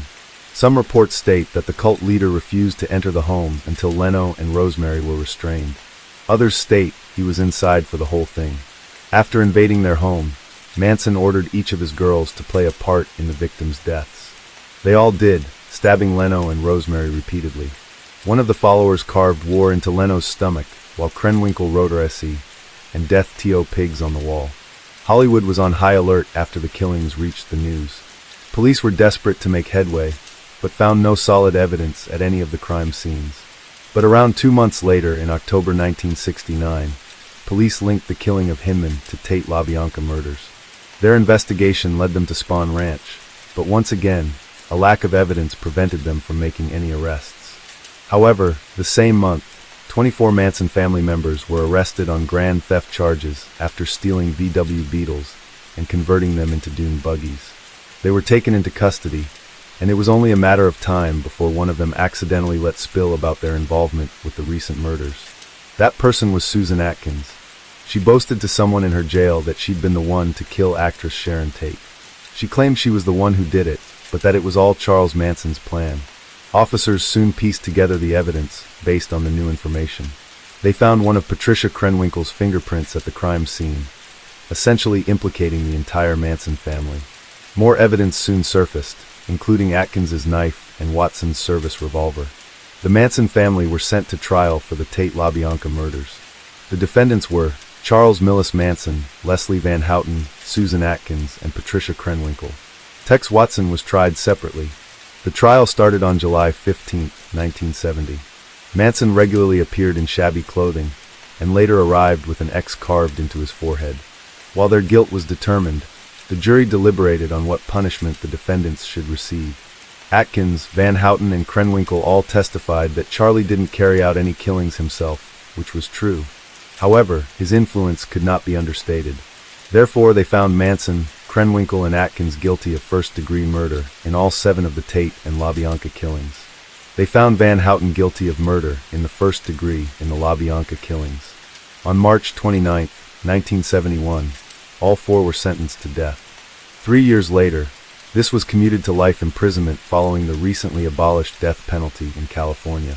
Despite his horrific actions, Charles Manson remains something of a cultural icon, even 4 decades on from his crimes. Charlie has become the poster child for counterculture, someone for the hippies and weirdos of the world to latch onto and even celebrate. The world's obsession with Manson is as prevalent as ever, perhaps even more so in our politically and economically divided times. But once again, this is Manson's manipulation tactics at work, but this time not just on his followers but on the general public. The impression that Manson was a free love-preaching hippie is highly misleading. Manson wasn't an outsider or a rogue product of 60s hippie movement. He was a manipulator and a con man who abused the elements of hippie counterculture to worm his way to wealth and power. The narrative of Manson's mythical status has since diminished since his incarceration. Behind his erratic behavior and his nonsensical ramblings, there's a mundane, exploitative narcissist who abused women and used drugs as a bargaining tool to gain prominence. Charles Manson moved through various prison systems during his life imprisonment. He spent many years at the famous San Quentin prison in California, being housed in Corcoran for the remainder of his sentence. On November 15, 2017, Manson was rushed to a hospital in Bakersfield, California, allegedly suffering from gastrointestinal bleeding. 2 days later, on November 19th, Charles Manson passed away. His ashes were scattered on an undisclosed California hillside. Case 7. Harold Frederick Shipman, born in 1946 in Nottingham, England, had a troubled childhood. His mother, Vera, was overbearing and dominant and dictated everything about her son's life. Although Shipman was highly intelligent as a youngster, he suffered socially, struggling to make friends right through until the end of high school. He achieved good grades and became an accomplished athlete during his school years, but his social circle was sorely lacking. The only friends he truly had was his mother and sister. Despite her domineering personality, Shipman idolized his mother. She was the one who told him he was better than others and destined for great things once his school days were over. When Shipman was a teenager, his mother was diagnosed with terminal lung cancer. Each day after school, Shipman would return home to sit at his mother's side and talk to her to ease her emotional pain. Vera's physical pain relief, however, would only come when the family doctor administered high doses of morphine into her system. Shipman watched in fascination as his mother slipped from agony into a state of bliss, grimly echoing the acts Shipman later carried out on a mass scale. Shipman's mother eventually passed away on June 21, 1963, leaving her son alone and heartbroken. At age 19, Shipman began studying medicine at Leeds University. Around this time he met his future wife, Primrose May Oxtoby. Primrose was the only woman Shipman was ever with throughout his whole life. They married in 1966 and went on to have 4 children together. Primrose stayed by Shipman's side, even after the damning evidence of his guilt was discovered. She maintained that her husband was an innocent man. In 1974, Shipman began working as a doctor and gained a reputation as a respected community doctor. But only a year later, he was caught forging prescriptions of pethidine, a painkiller similar to morphine, for his own use. He was fired from his position and sent to a drug rehabilitation center. Despite the lasting effects of this forgery on his record, Shipman was back working as a doctor 2 years later in Hyde, Manchester. How quickly he was able to do this, given that he was now widely known as a fraudulent professional, is evidence of his ability to manipulate others into believing his innocence.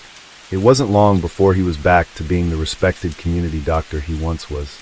For the next 23 years, Harold Shipman carried out a killing spree the likes of which are unparalleled in the annals of true crime, amassing somewhere in the region of 250 victims, a number similar to prolific serial killer Albert Fish.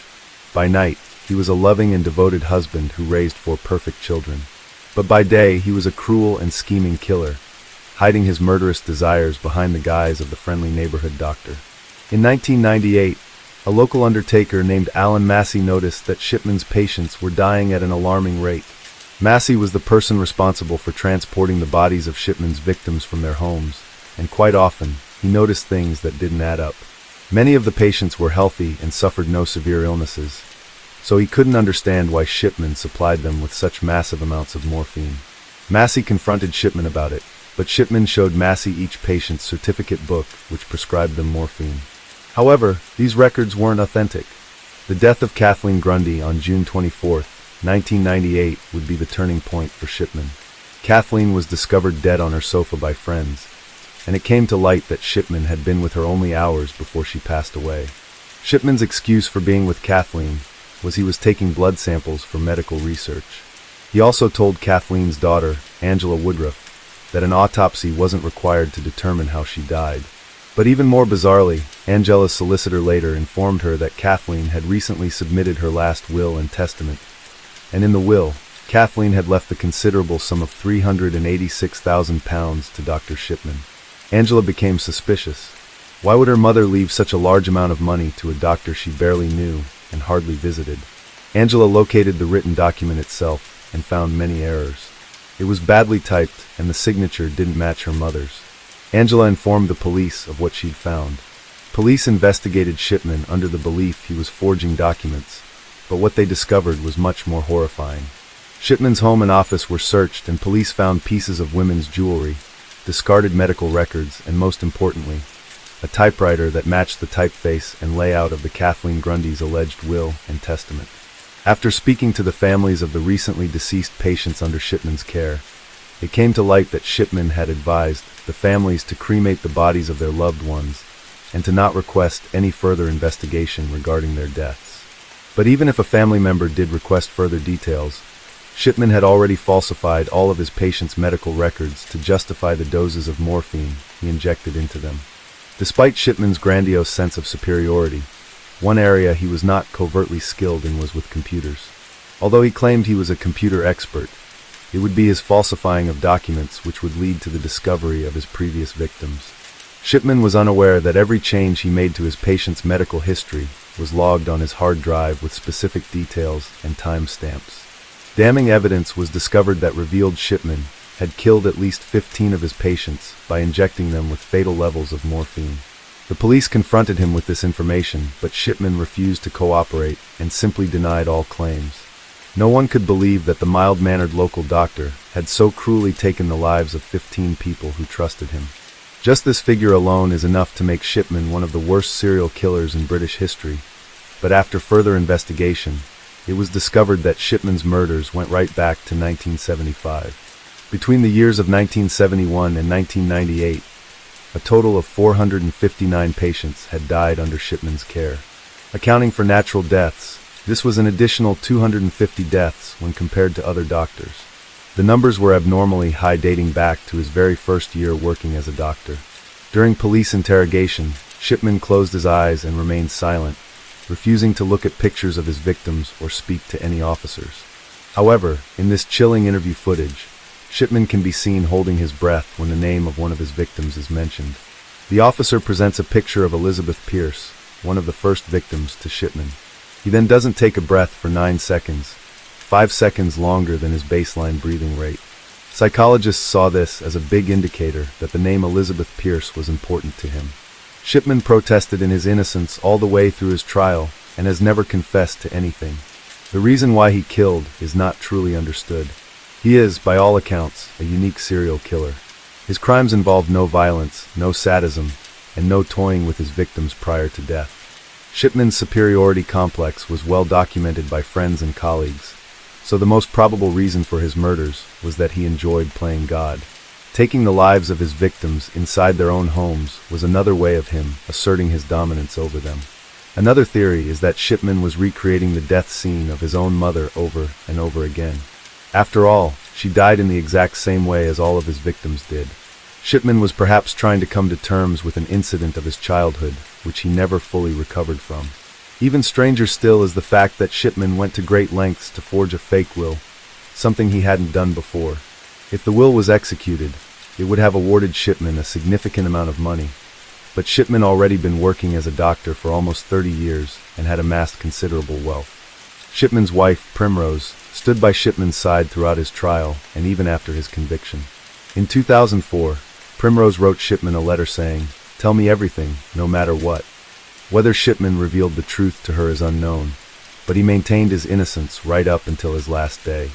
In 2002, the made-for-TV movie Dr. Death was released, chronicling the life and crimes of the now infamous serial killer.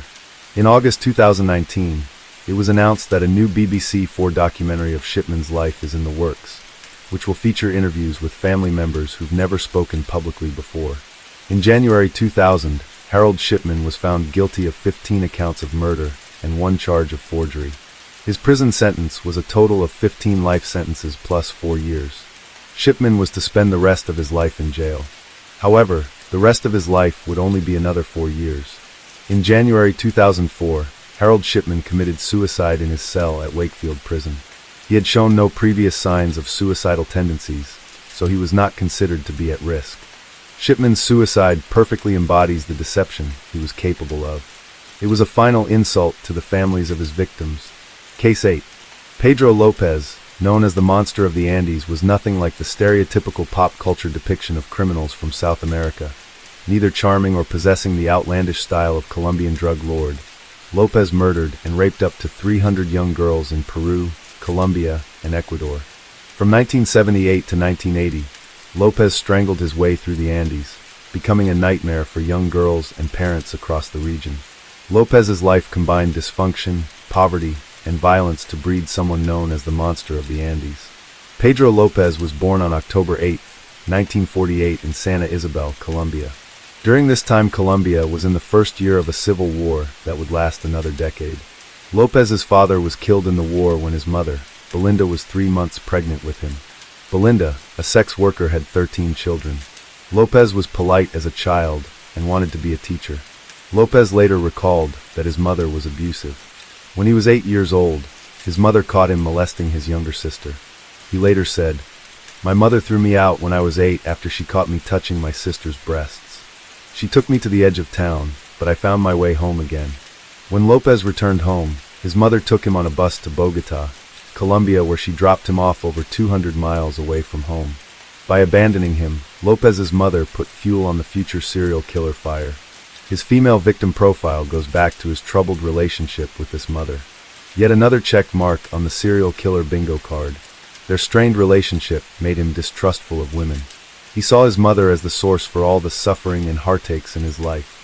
Lopez claimed he did not like to talk to grown women or have sex with them. Instead, he used pornography to meet any of his needs for sexual contact with adult women.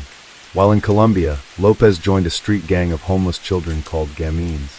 During this time, Lopez started smoking bazuco, made from leftover cocaine paste. Tony Montana ain't got nothing on the gamines. While living on the streets, the young Lopez was picked up by a man who took him to an empty home and repeatedly sodomized him. When Pedro Lopez was 12, he was taken in by an American family and enrolled him in a school for orphans. Lopez stole money and ran away from the school after a male teacher allegedly molested him. After Lopez fled the school, he found himself yet again living on the streets. When the money he took from the school ran out, Lopez supported himself by stealing cars and selling the parts to local chop shops. In 1966, Lopez ended up behind bars with a 3-year sentence in a Colombian prison. On his second day in prison, Lopez was gang raped by 4 older inmates, something that is all too common in male-populated prisons as dominance and control within relations among prisoners. Lopez did not report the crime, but enacted his own form future serial killer justice insert law and order theme soundbite.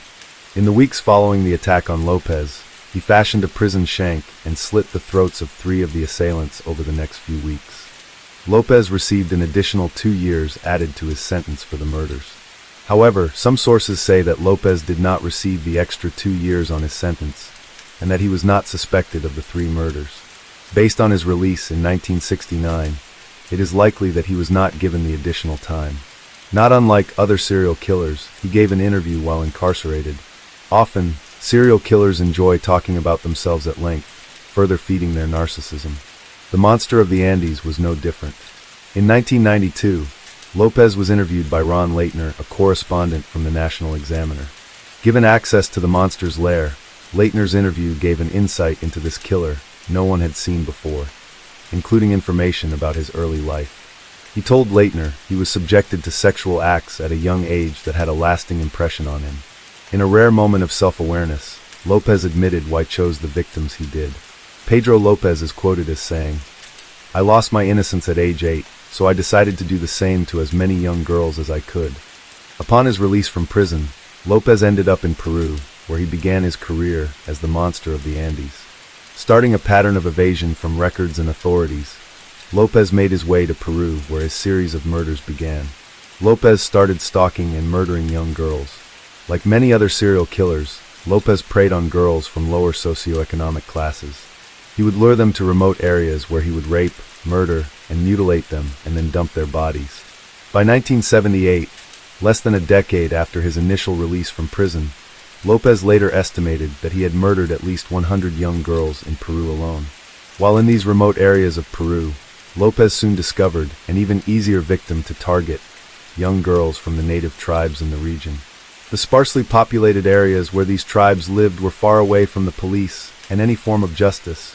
At least that's what Lopez thought. During an attempt to kidnap and then murder another victim, the Ayachucos, a tribe native to northern Peru, captured Lopez.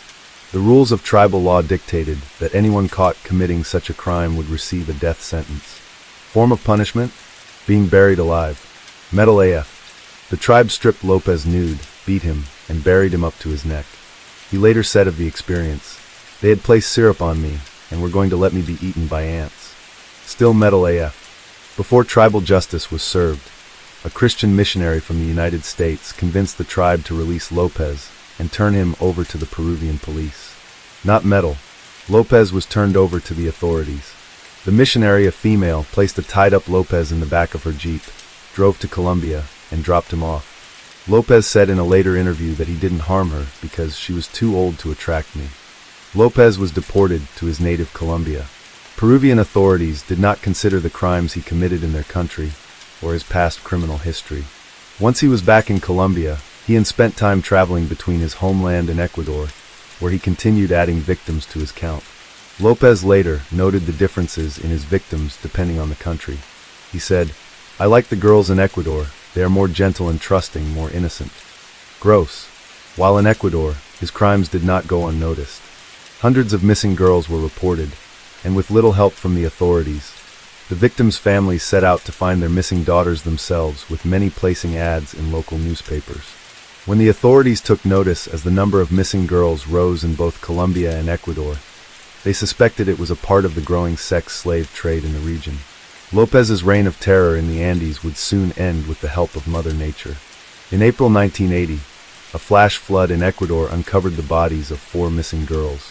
Several days later, Lopez visited a busy market and attempted to kidnap the daughter of a vendor at the market. The vendor, Carlina Ramon, called for help, and a mob of townspeople helped capture the monster who had terrorized their community. Once in custody, Lopez refused to talk. It wasn't until a policeman dressed a priest entered his cell that he confessed. Lopez took authorities to the graves of some of his victims, where police uncovered 57 bodies. Pedro Lopez was charged with 110 murders, but claimed he was responsible for 200. He was found guilty of a measly 57 murders and sentenced to 16 years in prison. The lenient sentence was due to Ecuador's laws at the time. In 1994, Lopez was released from prison for good behavior after serving 14 years. He was deported to Colombia, where police attempted to charge him with another murder. He was declared insane and institutionalized. Only 4 years later, he was declared sane and released after a bail payment of $50. After his release, he went to visit his mother and demanded his inheritance. Spoiler, there wasn't one. Then, he sold her bed and only chair to people on the street. Lopez then disappeared. His whereabouts are unknown. Some reports claim that he ended up in prison again, while others claim he is free. Let's hope he's dead, or maybe he was eaten by one of Pablo Escobar's hippos. Case 9. Lee Chun-jae is often referred to as the Korean Zodiac due to their crimes sharing similarities. However, Lee was actually responsible for more atrocities than the Zodiac by a large margin. For 5 years between 1986 and 1991, he held the city of Hwaseong, South Korea, gripped with fear as more and more women fell victim to his attacks. The killings actually sparked the largest manhunt in the history of South Korea, with a total of over 2 million man-days spent researching, investigating, and interviewing people of interest. By the end of the investigation, police said they'd actually interviewed over 21,000 people, a record which still remains in 2020. To this day, the case remains one of the worst cases of multiple homicide in South Korea. Beginning in September 1986, Lee targeted women who he deemed vulnerable. He would often lurk in the shadows, watching his victims, following them home, and waiting for the right moment to strike. Strangely, Lee had no particular victim type, providing they were female. They ranged between the ages of 13 to 71, killing victims in their 20s, 50s, and 60s. It is believed that Lee targeted women of these particular ages because he was more likely able to overpower them. Lee's first victim was a 71-year-old woman who he blitz-attacked in a field, then strangled her with his bare hands. He killed a total of 10 women in the same manner, usually in public areas, and by strangling them with either his hands or an item of their clothing. His 8th victim, Park Sang-hee, was a 14-year-old schoolgirl who Lee killed while she slept. It was a slight deviation from his usual MO, and it went on to play an important part in Lee's story. Not only did Lee rape the majority of his victims before he killed them, but he was also responsible for 3 times as many attempted rapes between 1986 and 1991. The most probable belief is that rape was Lee's primary goal. As far as records show, the only one of his victims he didn't rape, that we know of, was his first, the 71-year-old. With every subsequent victim, semen was discovered at the crime scene. But not only that, Lee also confessed to further assaults after being caught. By his own admission, he committed anywhere between an additional 30 to 45 attempted rapes. It's unclear how many people escaped and how many he was able to subdue. In September 1989, less than 2 weeks after his first murder, Lee was caught invading a home. He was armed with weapons, although he never used weapons during his murders, and may have been planning on attacking and killing the homeowner. However, Lee was caught by the owner and fought off. Lee was taken in by police and eventually sentenced to 2 years of probation. Lee's similarities with the Zodiac go deeper than simple murder. Much like the Zodiac, the Weizong serial killings went unsolved for over 3 decades. For 33 years, in fact. But forensic DNA tests carried out in 2019 linked Lee with 9 of the murders. It was indisputable evidence, however. Lee protested his innocence, claiming no involvement with the killings. Perhaps they would have remained unsolved had Lee not confessed. Unfortunately for Lee, tracking him down wasn't an issue, as he had already been apprehended due to another crime and was serving a life sentence in Busan prison. As mentioned, Lee's 8th murder, that of 14-year-old Park Sang-hee, is a notable part of his legacy. In 1989, police brought in 22-year-old Yoon Sang-yeo under suspicion of murdering the young girl. Authorities had discovered pubic hair at the scene, which were a partial match for Yoon's, and most incredibly of all, Yoon actually confessed to the murder. Details of Yoon's criminal past are scarce, so it's unclear whether or not Yoon had a history of violent behavior. His confession was believed to have been coerced out of him by investigating officers through methods of torture. Yoon was sentenced to life imprisonment, despite being an innocent man. It wasn't until Lee's confession in 2019 that authorities were forced to review the decision. Yoon eventually served 19 years and 6 months in jail before being released on parole in 2009. In 1993, Lee's wife filed for divorce. Their separation wasn't a mutual decision. Yearning for revenge in any way possible, a month later, Lee invited his wife's 18-year-old sister, whose name has never been released, over to his house. He drugged her, raped her, then strangled her in the same way he had done his previous victims. At this point, Lee hadn't indulged his murderous impulses for 3 years, and if he hadn't have killed his sister-in-law, he may have evaded justice forever. However, this killing would be his undoing. It was his last ever murder.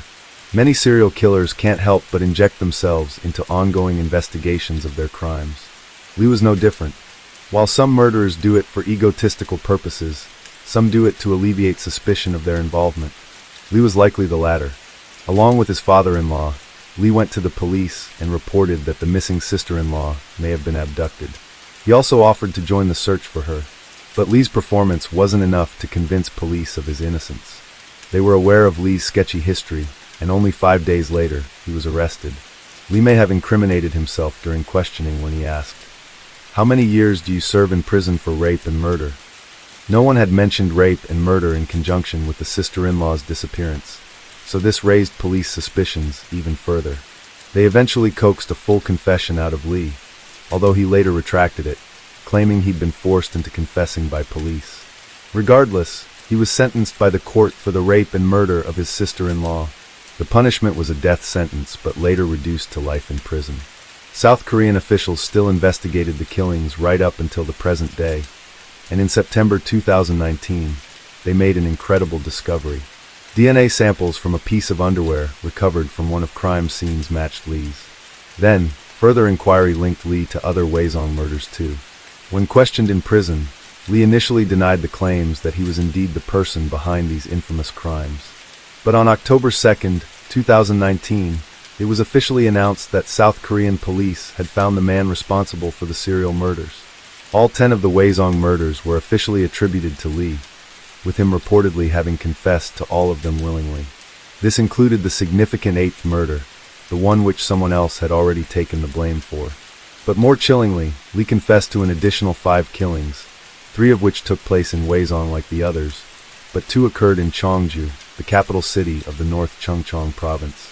Details of these victims are unknown to the public as the investigation is still ongoing. The revelation that Lee was the Weizong murderer did not paint South Korean police in a good light. Firstly, there was the issue that the person responsible was right in front of them the whole time. They had 10 bodies to work with, and Lee's DNA samples were already on police systems, so it seems odd that they weren't able to make a match for 25 years. Secondly, There was the fact that there were 5 additional killings that went under the police's nose, presumably ones bearing the same MO and committed in the same location. And most importantly, there was the matter of the false confession, allegedly encouraged by investigating officers. Authorities stated that Lee elaborately and coherently explained the murder in detail, therefore extinguishing any doubt that he wasn't responsible. Although it's since been confirmed that Lee is indeed the Korean serial killer responsible, due to the number of years which has passed since the murders occurred, no additional time will be added to his sentence.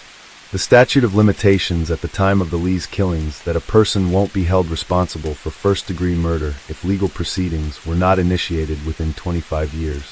Although this law was abolished in 2015, it was not retroactively applied to the Waisong murder case. There has been speculation as to why Lee confessed at all, since Lee's life sentence includes the possibility of parole after 20 years. Furthermore, Lee was reportedly a model prisoner inside Busan jail. He was as a grade 1 inmate, meaning he was calm and respectful to everyone he interacted with. Although the discovery won't add any additional years to his sentence, authorities can possibly use them as justification to refuse parole to Lee. As Lee's story is one of the most infamous in Korean history, his crimes have been adapted to film and TV on numerous occasions. The most famous adaptation is the 2003 film Memories of Murder. While it's not a direct adaptation of Lee's case in full, it uses the Waisong murders as the framework to the story. Case 10.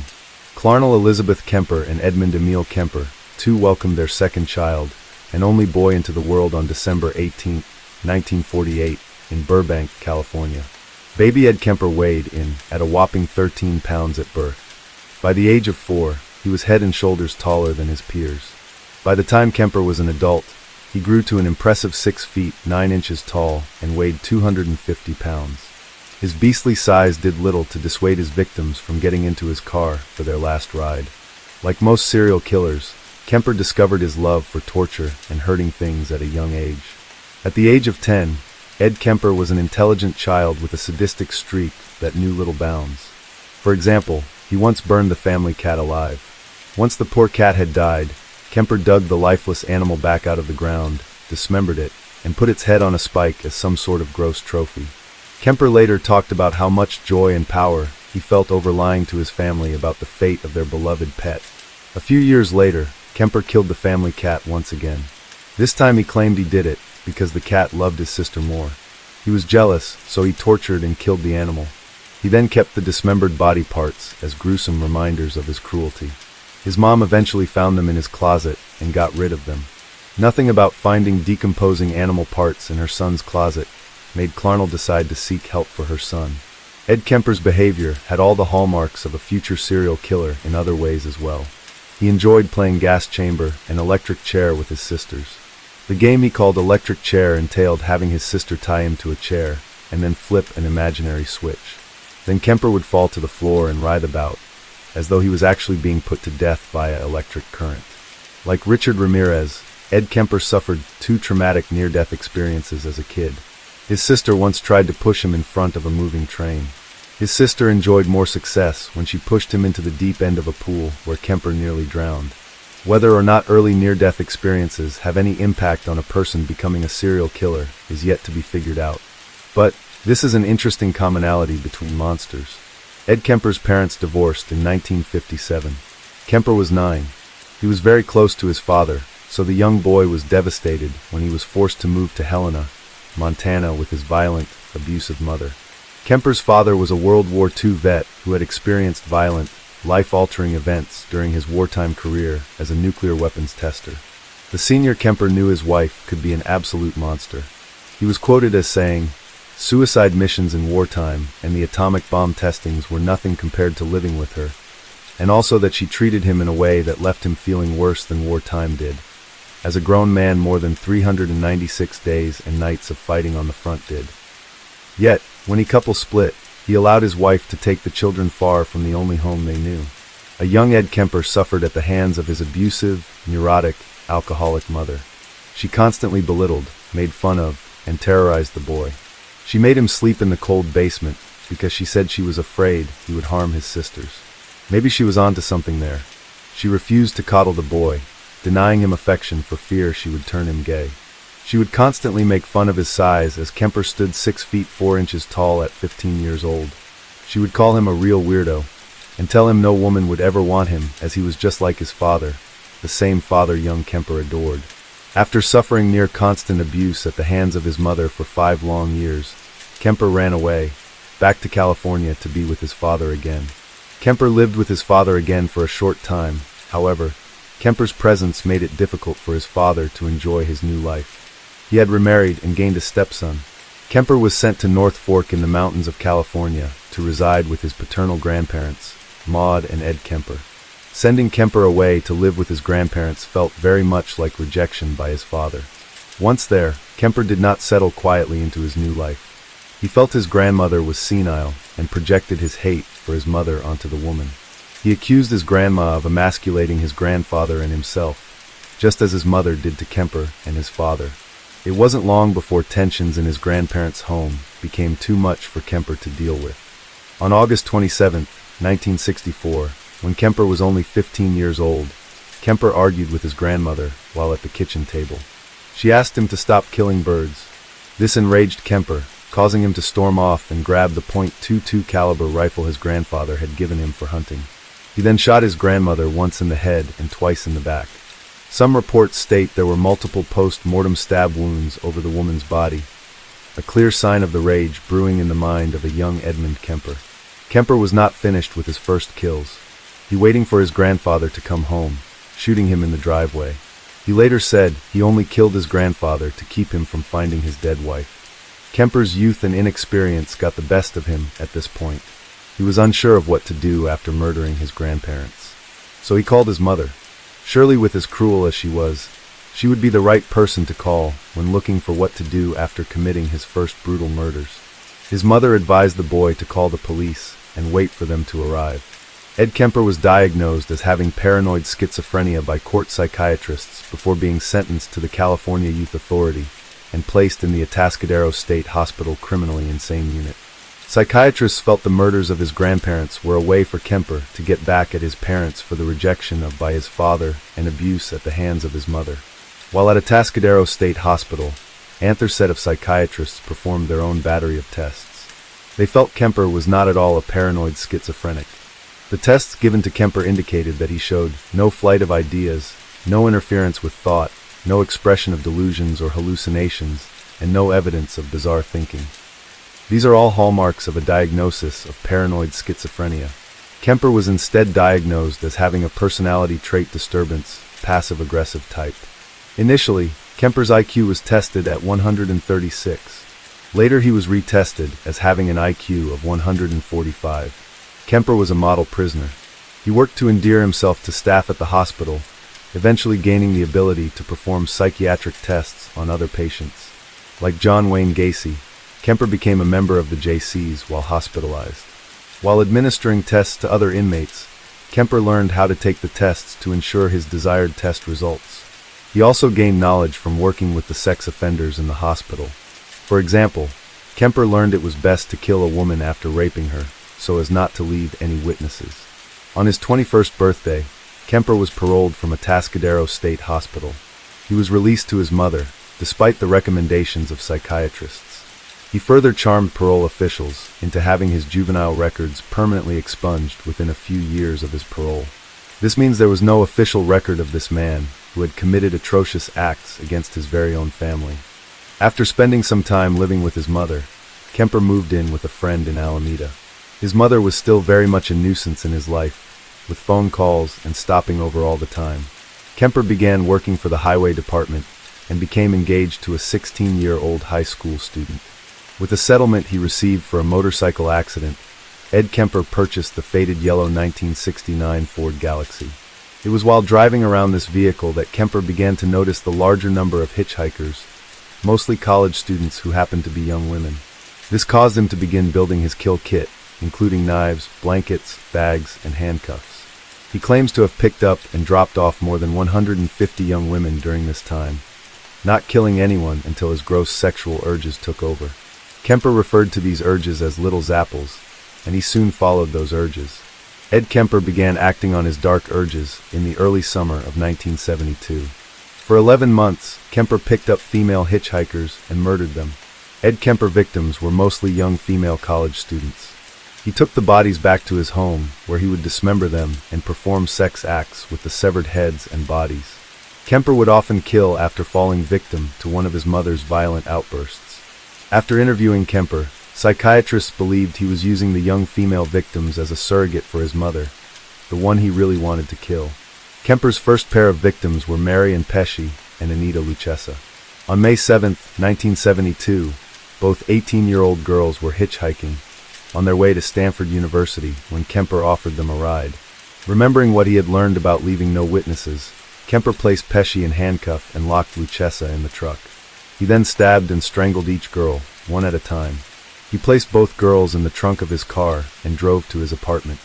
He had sex with the corpses, took pornographic photographs, and this dismembered and decapitated both bodies.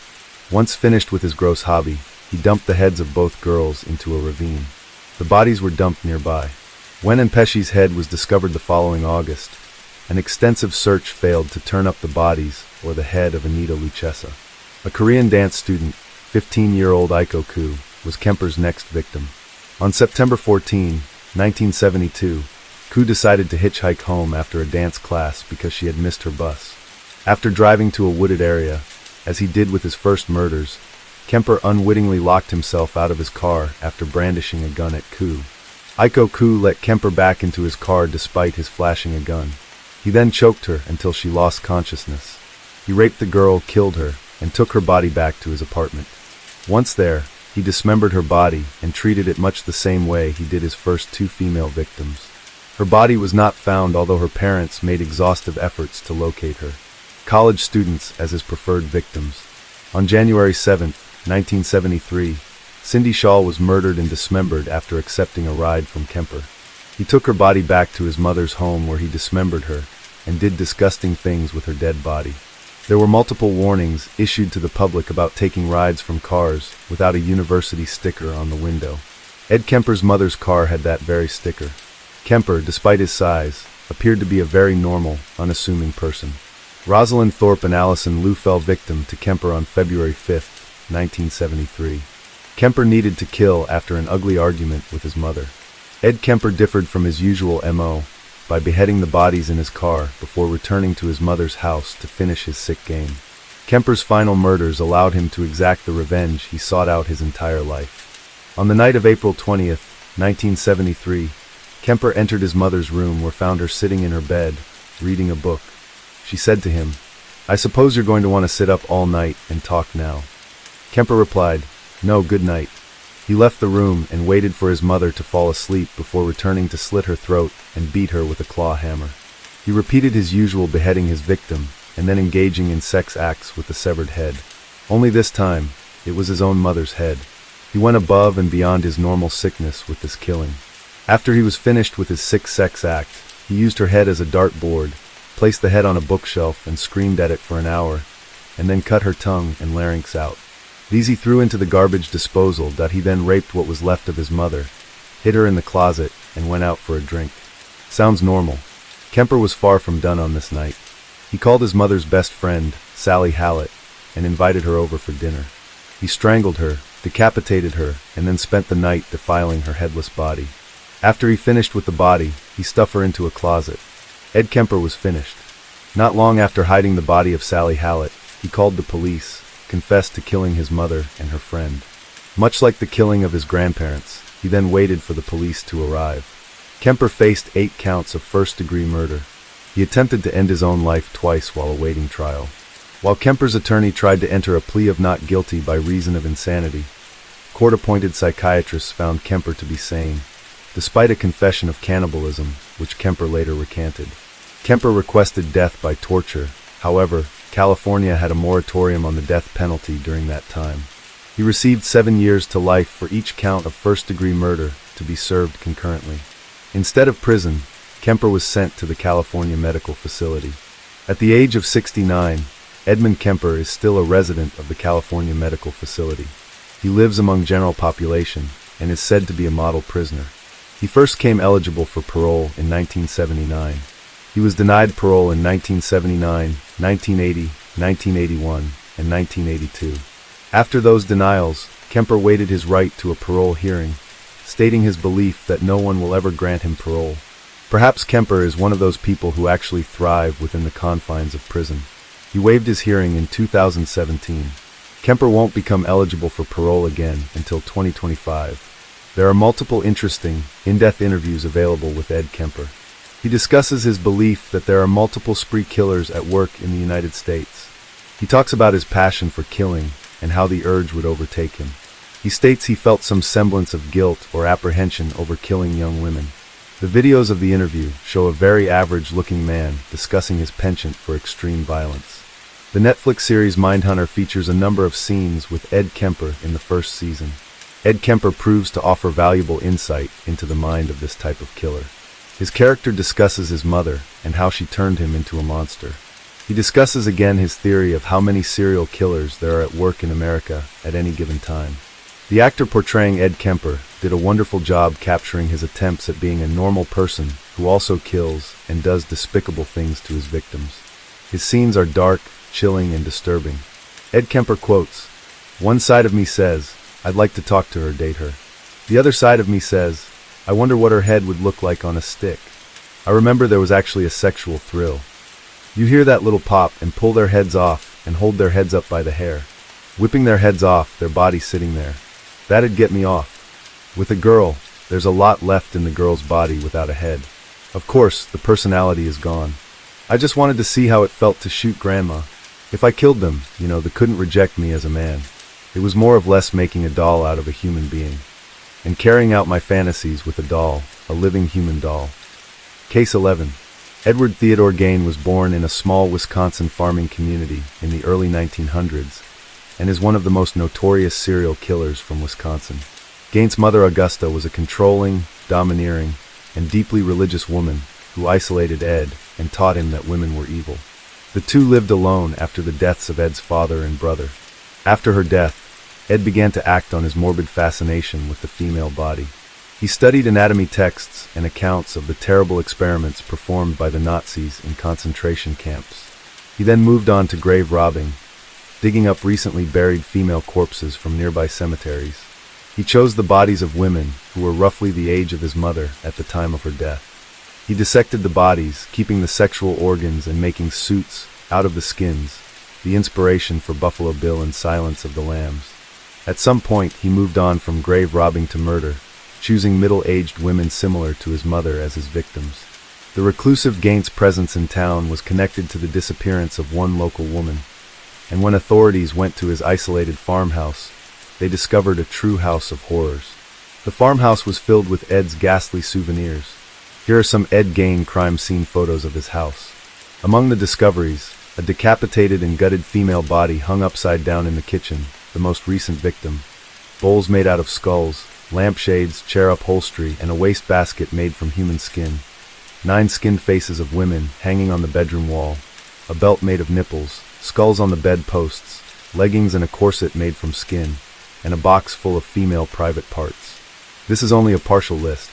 The remains of at least 15 female bodies were found at the house. Gain told authorities he enjoyed dressing in the female skins and masks, and pretending he was his mother. He spent 10 years in a mental hospital until he was declared fit to stand trial.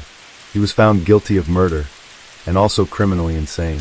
He spent the rest of his life in 2 different mental institutions, dying at the age of 77 in 1984. The book details Ed's infamous murder house, and will captivate you from the moment you start reading. I literally read the entire book in one sitting. Gain's disturbing legacy lives on in famous movies like Psycho, The Texas Chainsaw Massacre, and The Silence of the Lambs, as well as Deranged, 3 on a Meat Hook, Motel Hell, Maniac, Ed Gain, The Butcher of Plainfield, and Ed and His Dead Mother, a dark comedy with Steve Buscemi. Case 12. Mary was born to teenage prostitute Betty McCricket in 1957. Betty later married Billy Bell, although their home life continued to be unstable. They lived in Scotswood, an economically depressed high-crime area of Newcastle. Mary claimed that her mother tried to kill her on several occasions, and she testified that she was subjected to frequent sexual abuse. By the time of the killings, she was already known at school as an attention seeker. The first of the Mary Bell murders occurred on May 25, 1968, the day before her 11th birthday. 4-year-old Martin Brown's body was found in a vacant house in Scotswood. Although she strangled the boy, her grip was not strong enough to leave ligature marks, leading to uncertainty about the cause of death. 2 days later, Mary and 13-year-old Norma Bell, no relation, broke into and vandalized a nursery. They left notes claiming responsibility for the murder, although police initially dismissed the confession as a prank. On July 31, 1968, she killed again. Mary and Norma strangled 3-year-old Brian Howe, leaving his body on wasteland in the Scotswood area. Before leaving the crime scene, she carved the letter M into the boy's stomach with scissors. She also cut off part of his hair, scratched his legs, and mutilated his penis.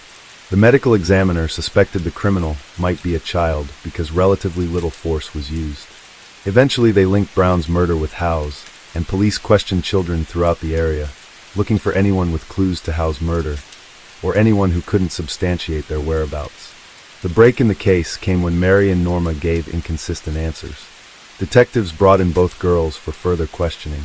Mary tried to blame the killings on an older boy, but Flora, who was more timid, broke down and accused Mary. The case went to trial in December 1968. Norma testified that she begged Mary to stop hurting Howe. She was acquitted of her role in the killings. On the other hand, Mary, at the time the youngest serial killer in British history, was convicted of manslaughter instead of murder. The jury concluded she had diminished responsibility based on court-appointed psychiatrist's testimony that she exhibited classic symptoms of psychopathy. Yet she still posed a very grave danger to other children. Justice Cusack ruled, and he sentenced her to be detained at Her Majesty's pleasure. With no fixed termination date, detention at Her Majesty's pleasure was effectively a lifetime sentence, unless the government chose to release her. She was imprisoned in the Secure Children's Unit at the Red Bank Community Home. In 1970, she falsely accused a guard of sexually assaulting her. The guard was acquitted in court. When she reached adulthood, she was transferred to the more court-open prison. She and another prisoner escaped briefly in 1977. Although they were apprehended 3 days later, in the interim they met and spent the night with 2 boys. She made headlines not only for her escape, but the account of losing her virginity that night. She was released from prison in 1980, at age 23, after serving 12 years of her sentence. The Home Office granted her a new name and protected her identity, so she could live in anonymity without harassment. The press has always strived to find her, however. She has had 3 identities and has moved at least 5 times. The anonymity order also covered her daughter, who was born in 1984. The daughter did not know of her mother's murderous past, at least initially. The protection was supposed to extend to her daughter only until her 18th birthday. In 2003, in a much publicized case, the High Court granted both Mary and her child the right to live in anonymity for the rest of their lives. When Belle became a grandmother, the High Court amended the order to apply also to the grandchild, known only as Z. As a result, an order protecting the identity of a child is sometimes called a Mary Bell order. The decision outraged the victims' families. "It's all about her and how she has to be protected," said June Richardson, Martin Brown's mother. "As victims, we are not given the same rights as killers." One time that the anonymity was broken was in 1998, when she was paid to cooperate with author Giddy Sereni's book about the Mary Bell murders. Brown's sister Sharon expressed outrage, saying she hoped the government would set limits on Mary's ability to profit from book or movie deals. But Sereni justified it by saying Mary had not demanded money. She thought Mary would have cooperated even without payment. For someone like Mary who always sought attention, that might be true. Case 13. Often called the boss of bosses of Russian organized crime, Semyon Mogilevic is a figure notorious for his far-reaching influence in criminal enterprises worldwide. Born in 1946 in Kyiv, Ukraine, Mogilevic rose through the ranks of the Soviet underworld, accumulating power and wealth.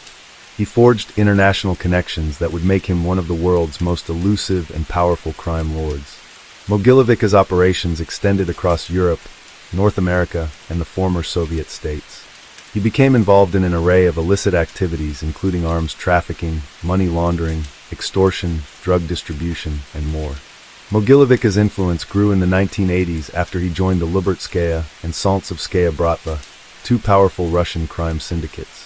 These organizations operated with relative impunity in the unstable post-Soviet era, where weakened law enforcement and economic turmoil created fertile ground for organized crime. Mogilevich capitalized on this lawless environment, setting up a network of shell companies and fake identities to obscure his activities. Through a sophisticated web of legitimate-looking businesses, he was able to launder massive sums of money through banks in Eastern Europe and the United States. This cemented his reputation as the brainy Don for his strategic, calculated approach to crime. One of his most infamous operations took place in the 1990s through the Pennsylvania-based company YBM Magnex. Ostensibly a manufacturer of magnets, YBM Magnex was in reality a front for laundering millions of dollars. Mogilevich used it to defraud investors and funnel profits back to his criminal enterprise. It was only when U.S. federal authorities intervened in 1998 that the scheme was uncovered, with YBM Magnex's assets frozen and the company shut down. While U.S. authorities identified Mogilevich as the mastermind, they were unable to bring him to justice due to his well-guarded movements and protective international network. Throughout his rise, Semyon Mogilevich was embroiled in conflicts with rival Russian crime groups, especially as he expanded his operations into Europe and North America. The Russian mafia landscape was notoriously fragmented and competitive, with gangs often engaging in violent conflicts over territories and resources. The Saltsevskaya Bratva, in particular, became Mogilevich's significant ally, allowing him to strengthen his power base and outmaneuver rivals. However, some groups saw Mogilevich as a threat due to his international influence and willingness to work with foreign partners, which brought unwanted attention from Western law enforcement. Despite the numerous warrants and charges against him, Mogilevich has evaded capture, benefiting from the protection of high-ranking political figures in Russia. Allegedly, his connections extend to influential government officials, making him almost untouchable within Russian borders.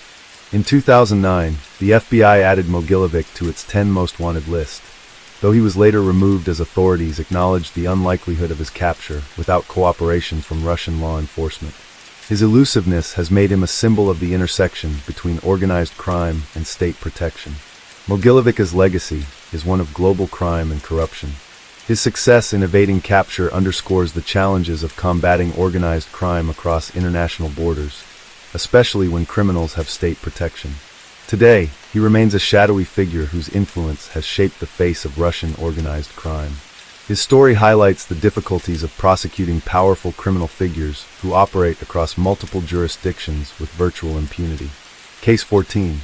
Donald Nielsen, notoriously known as the Black Panther, was one of Britain's most feared criminals during the 1970s. His crimes, which included a series of violent robberies and the brutal kidnapping and murder of 17-year-old Leslie Whittle, shocked the nation and led to one of the most intense manhunts in British history. Born Donald Nappy in 1936, Nielsen grew up in Bradford, West Yorkshire. He changed his surname to Nielsen to avoid the ridicule associated with his birth name. A former soldier, Nielsen's early life was marked by a rigid sense of discipline, which he later applied to his criminal activities. Initially, he began his criminal career with petty burglaries, but as time went on, his crimes became increasingly violent. In the early 1970s, Nielsen committed over 400 burglaries across the country, meticulously planning each one to avoid capture. However, it was his transformation into a violent armed robber that earned him the nickname Black Panther, due to his stealth and the black clothing he wore during his crimes. Nielsen's most notorious string of crimes began with a series of post-office robberies between 1971 and 1974. During these raids, Nielsen shot and killed 3 sub-postmasters, Donald Skepper, Derek Aston, and Sidney Grayland. These murders were cold and calculated, demonstrating Nielsen's ruthlessness and his willingness to kill to achieve his goals. However, it was the kidnapping of Leslie Whittle in January 1975 that truly cemented Nielsen's place in criminal infamy. Whittle, the daughter of a wealthy coach company owner, was abducted from her home in Shropshire. Nielsen had learned of the Whittle family's wealth through media reports and saw an opportunity for a large ransom. He left a series of complex instructions for the Whittle family, demanding £50,000 in exchange for Leslie's safe return. The ransom attempt was a disaster from the start. The police, who were monitoring the situation, inadvertently bungled the operation. Due to confusion and poor communication, the ransom was never paid, and Leslie remained in Nielsen's captivity. Tragically, Leslie Whittle was later found dead, hanging from a wire in an underground drainage shaft in Kids Grove, Staffordshire. Her death was a devastating blow to the Whittle family and the nation. The search for the Black Panther intensified, with police forces across the country working to track down the elusive killer. Nielsen managed to evade capture for several months, but his luck finally ran out in December 1975. He was apprehended by 2 police officers in Mansfield, Nottinghamshire, after they became suspicious of his behavior. A struggle ensued, but Nielsen was eventually overpowered and arrested. During his trial in 1976, Nielsen showed no remorse for his crimes. He was convicted of the murders of Leslie Whittle and the 3 postmasters, and was sentenced to life imprisonment. The judge, Mr. Justice Mars Jones, recommended that Nielsen never be released, describing him as a man of exceptional wickedness. Nielsen's life in prison was marked by multiple failed escape attempts and violent behavior. He died in December 2011 at the age of 75, while still serving his life sentence. Donald Nielsen's reign of terror as the Black Panther left a lasting impact on Britain. His cold-blooded murders, meticulous planning, and the tragic death of Leslie Whittle horrified the public and remain etched in the annals of British criminal history. Nielsen's story serves as a chilling reminder of the potential for calculated evil in seemingly ordinary individuals. Case 15. Kipland Philip Kip Kinkle is a spree killer and school shooter who on May 20, 1998, murdered his parents, and then committed a school shooting at his former school, Thurston High, killing 2 students and wounding 25 others. The shooting at Thurston High was considered the deadliest shooting at an American high school until the April 20, 1999, Columbine High School massacre, and later the February 14, 2018 Stoneman Douglas High School shooting, which currently remains the deadliest high school shooting in U.S. history. Kinkle was born on August 30, 1982 in Springfield, Oregon, to William Bill and Faith Kinkle, both Spanish teachers. He had an older sister, Kristen, who was 6 years older than him and would go on to become popular and athletic. Sometime from 1986 to 1987, the Kinkles spent a sabbatical year in Spain, where he attended a non-English-speaking elementary school. Because the teacher spoke only in Spanish, this made learning very difficult for Kinkle. Upon returning to Springfield, he attended Walterville Elementary School, but had to repeat the first grade after his teacher cited his immaturity and lack of development in physicality and emotions. In the second grade, Kinkle was tested to see if he was eligible for special education services, but scored an average score on the neurological screening test, therefore not qualifying. He was noted to have disadvantages in particular motor skill and in spelling, and that his frustration and anxiety was alarmingly high. In the third grade, he continued to have problems in writing and spelling, but did extremely well in mathematics. Kinkle's parents had him retested for special education, and this time, he qualified for the services. By the end of the year, Kinkle performed outstandingly academically and had allegedly controlled his frustration. In the fourth grade, he was diagnosed with dyslexia, a learning disability. Luke Woodham, the Pearl High School shooter. By the time he transitioned into middle school, Kinkle started getting himself in trouble with authority. When he was in the 7th grade, Kinkle and some of his friends purchased bomb-making instructional manuals, such as the Anarchist Cookbook, online at school. In the 8th grade, he was caught shoplifting CDs from a local Target store and, unbeknownst to anyone, also purchased a sawed-off shotgun from a friend and hid it in his bedroom. On January 4, 1997, he and a friend went to a snowboarding clinic in Bend, Oregon. There, the two were arrested for throwing rocks at cars driving down a highway, one of which struck a car. It is unknown which of the two threw the rock, though Kinkle alleges it was his friend.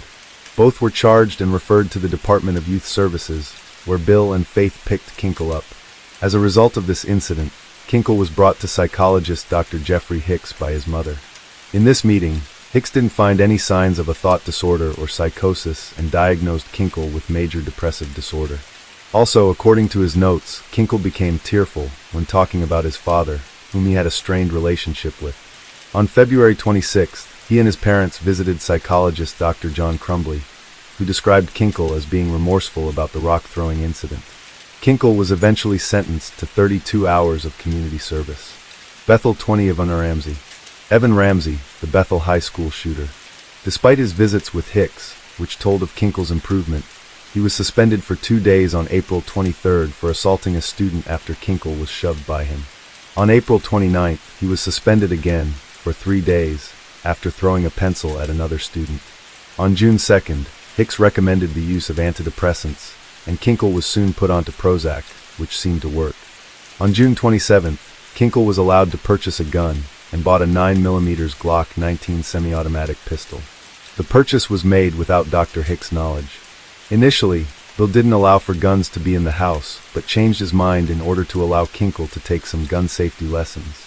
On July 30th, his emotional improvement allowed for the discontinuation of counseling. During the summer, Kinkle purchased a .22 caliber Ruger Mk2 semi-automatic pistol from a friend and hid it from his parents.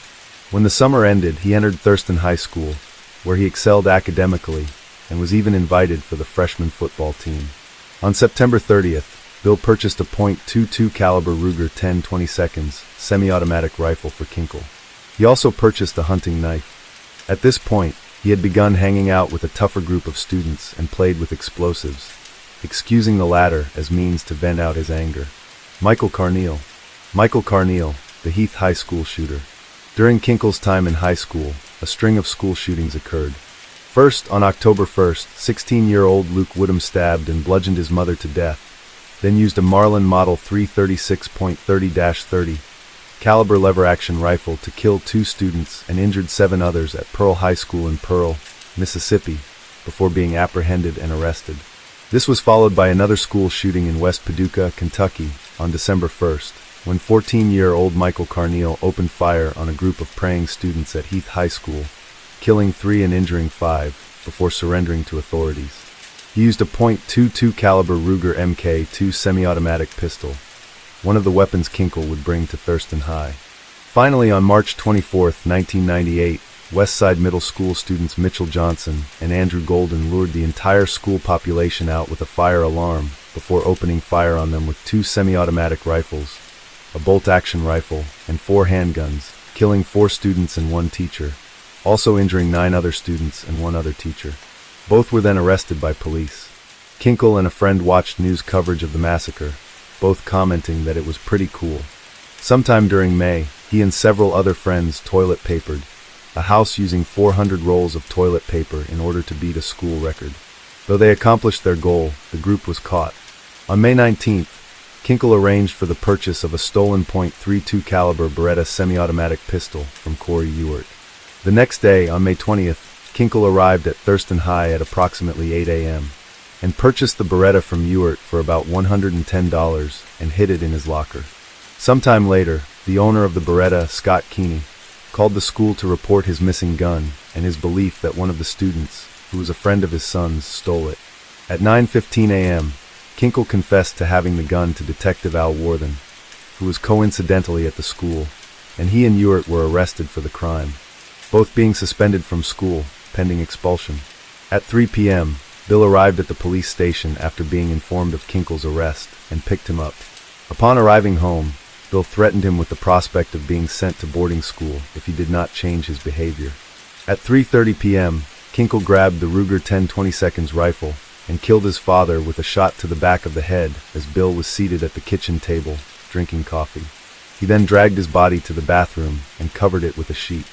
While waiting for his mother, Kinkle received a few phone calls and told the callers that his father wasn't available at the moment. At approximately 6:30 p.m., Faith arrived home, and as she walked up the garage steps, Kinkle, standing at the top of them, told her he loved her before shooting her repeatedly with the Ruger rifle, killing her.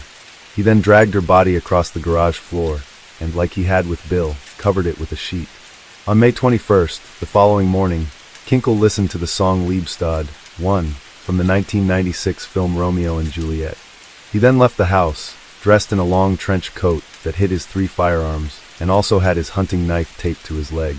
In his backpack was 1,127 rounds of ammunition. Driving Faith's Ford Explorer to Thurston High School, he parked on North 61st Street, 2 blocks from the school, and took a shortcut through a dirt path. At 7:55 a.m., he entered the school, firing 2 shots in the hallway with the Ruger rifle. 2 students, Ben Walker and Ryan Atterbury, were both hit and wounded. He then ran inside the school cafeteria, which was currently occupied by around 200 students, and fired the remaining 48 shots into the crowd, killing Michael Nicolausen and injuring 22 others, 2 of them critically. Kinkle then aimed the rifle at student Michael Crowley and tried to shoot him, but the rifle's magazine was empty. When he tried switching magazines, 17-year-old student Jacob Riker took this opportunity to tackle Kinkle to the ground. Jacob's brother Joshua, brothers Doug and David Ure, Adam Wahlberger, and at least one other student joined in with Jacob in their efforts to pin down Kinkle. In retaliation, Kinkle drew his 9mm Glock 19 and fired several shots, hitting and injuring Jacob and another student. It is unknown which student, before being completely subdued. At 8:04 a.m., Officer Dan Bishop, the first officer to arrive at the scene, arrested Kinkle. At 8:50 a.m., Kinkle was taken to the police station, where he was locked in an interview room. He managed to retrieve his hunting knife despite his cuffed hands, and when Detective Al Warthen entered the room, Kinkle threatened him with the knife, continuously charging at him. Warthen then used pepper spray on him when he attempted to slash his wrists with the knife, while another detective present knocked away the knife. At 9:30 a.m., 3 Lane County sheriffs arrived at the Kinkle house, discovering Bill and Faith's corpses, for homemade bombs constructed by soda cans, and a 5th bomb and a fire extinguisher. After evacuating 15 nearby houses, explosive devices were detonated on the Kinkle house, and police discovered 2 stashes of inactive bombs, one in the crawlspace underneath the house porch, the other in Kinkle's bedroom. Also recovered were a hand grenade, casings to 2 howitzer shells, and fireworks and unspecified chemicals. On May 22, 1998, Kinkle was arraigned, being charged with 58 felony counts, including 4 counts of aggravated murder and 26 counts of attempted murder. During the arraignment, the defense presented mental health experts to argue that Kinkle was mentally ill at the time of the shooting spree, with psychologist Dr. William H. Sack commenting that the events would have been prevented if his mental troubles had been recognized and treated earlier. Jeffrey Hicks, however, testified that Kinkle was in satisfactory mental health by the time his parents stopped therapy. On September 24, 1999, he pleaded guilty to all of the counts he was charged with, and on November 11th, he was sentenced to 111 years in prison without the possibility of parole. During this hearing, Kinkle apologized for committing the killings. On June 19, 2007, almost 10 years after the killings, Kinkle sought a new trial, citing that his lawyers didn't take his case to trial and used the insanity defense. The now-retired William Sack and a clinical psychologist, Dr. Orrin Bolstad, supported these claims, stating that Kinkle exhibited symptoms of paranoid schizophrenia, which he had managed to hide away after viewing it as an abnormality and an obstacle to his leading of a social life. According to them, he experienced hallucinations and maintained delusions. Some of the latter included the Walt Disney Company trying to take control of the U.S. and the government implanting a computer chip inside his brain. 2 months later, his request was denied by a Marion County judge, but he appealed, arguing that he had had ineffective assistance in counseling during the initial trial. On January 12, 2011, the Oregon Court of Appeals denied the appeal. To date, January 2013, Kinkle is currently incarcerated at the Oregon State Correctional Institution in Salem, Oregon, having been transferred there from the Oregon Youth Authority on June 11, 2007. As of 2020, he is currently 38 years old. Kinkle attacked most of his victims by shooting them with a sawed-off .22 caliber Ruger 10/22 semi-automatic rifle. But when he was subdued, he briefly used a 9mm Glock 19 semi-automatic pistol. He also brought a .22 caliber Ruger Mk2 semi-automatic pistol and his hunting knife to the school, but didn't use either, though he used the latter in an attempt to commit suicide by cop. After killing his parents, Kinkle dragged their bodies, covered them with sheets, and then booby-trapped them by placing 5 explosives under the corpses, but this trap failed. Known victims: 1998. May 20th, William and Faith Kinkle, his parents, both shot. William Bill Kinkle, his father, shot in the back of the head. Faith Kinkle, née Zaransky, his mother, shot twice in the back of the head, 3 times in the face, and once in the heart. May 21st, the Thurston High School shooting.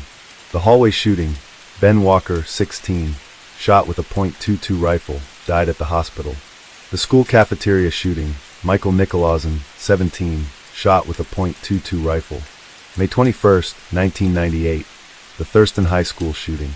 The hallway shooting: Ryan Atterbury, was shot with a .22 rifle.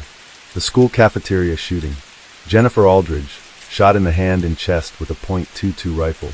Teresa Miltenberger, 16, shot in the forehead and nearly killed. Bettina Lynn, 18, shot twice in the lower back and ankle. The first bullet nearly missed her spine. Jesse Wally, 16, shot in the back.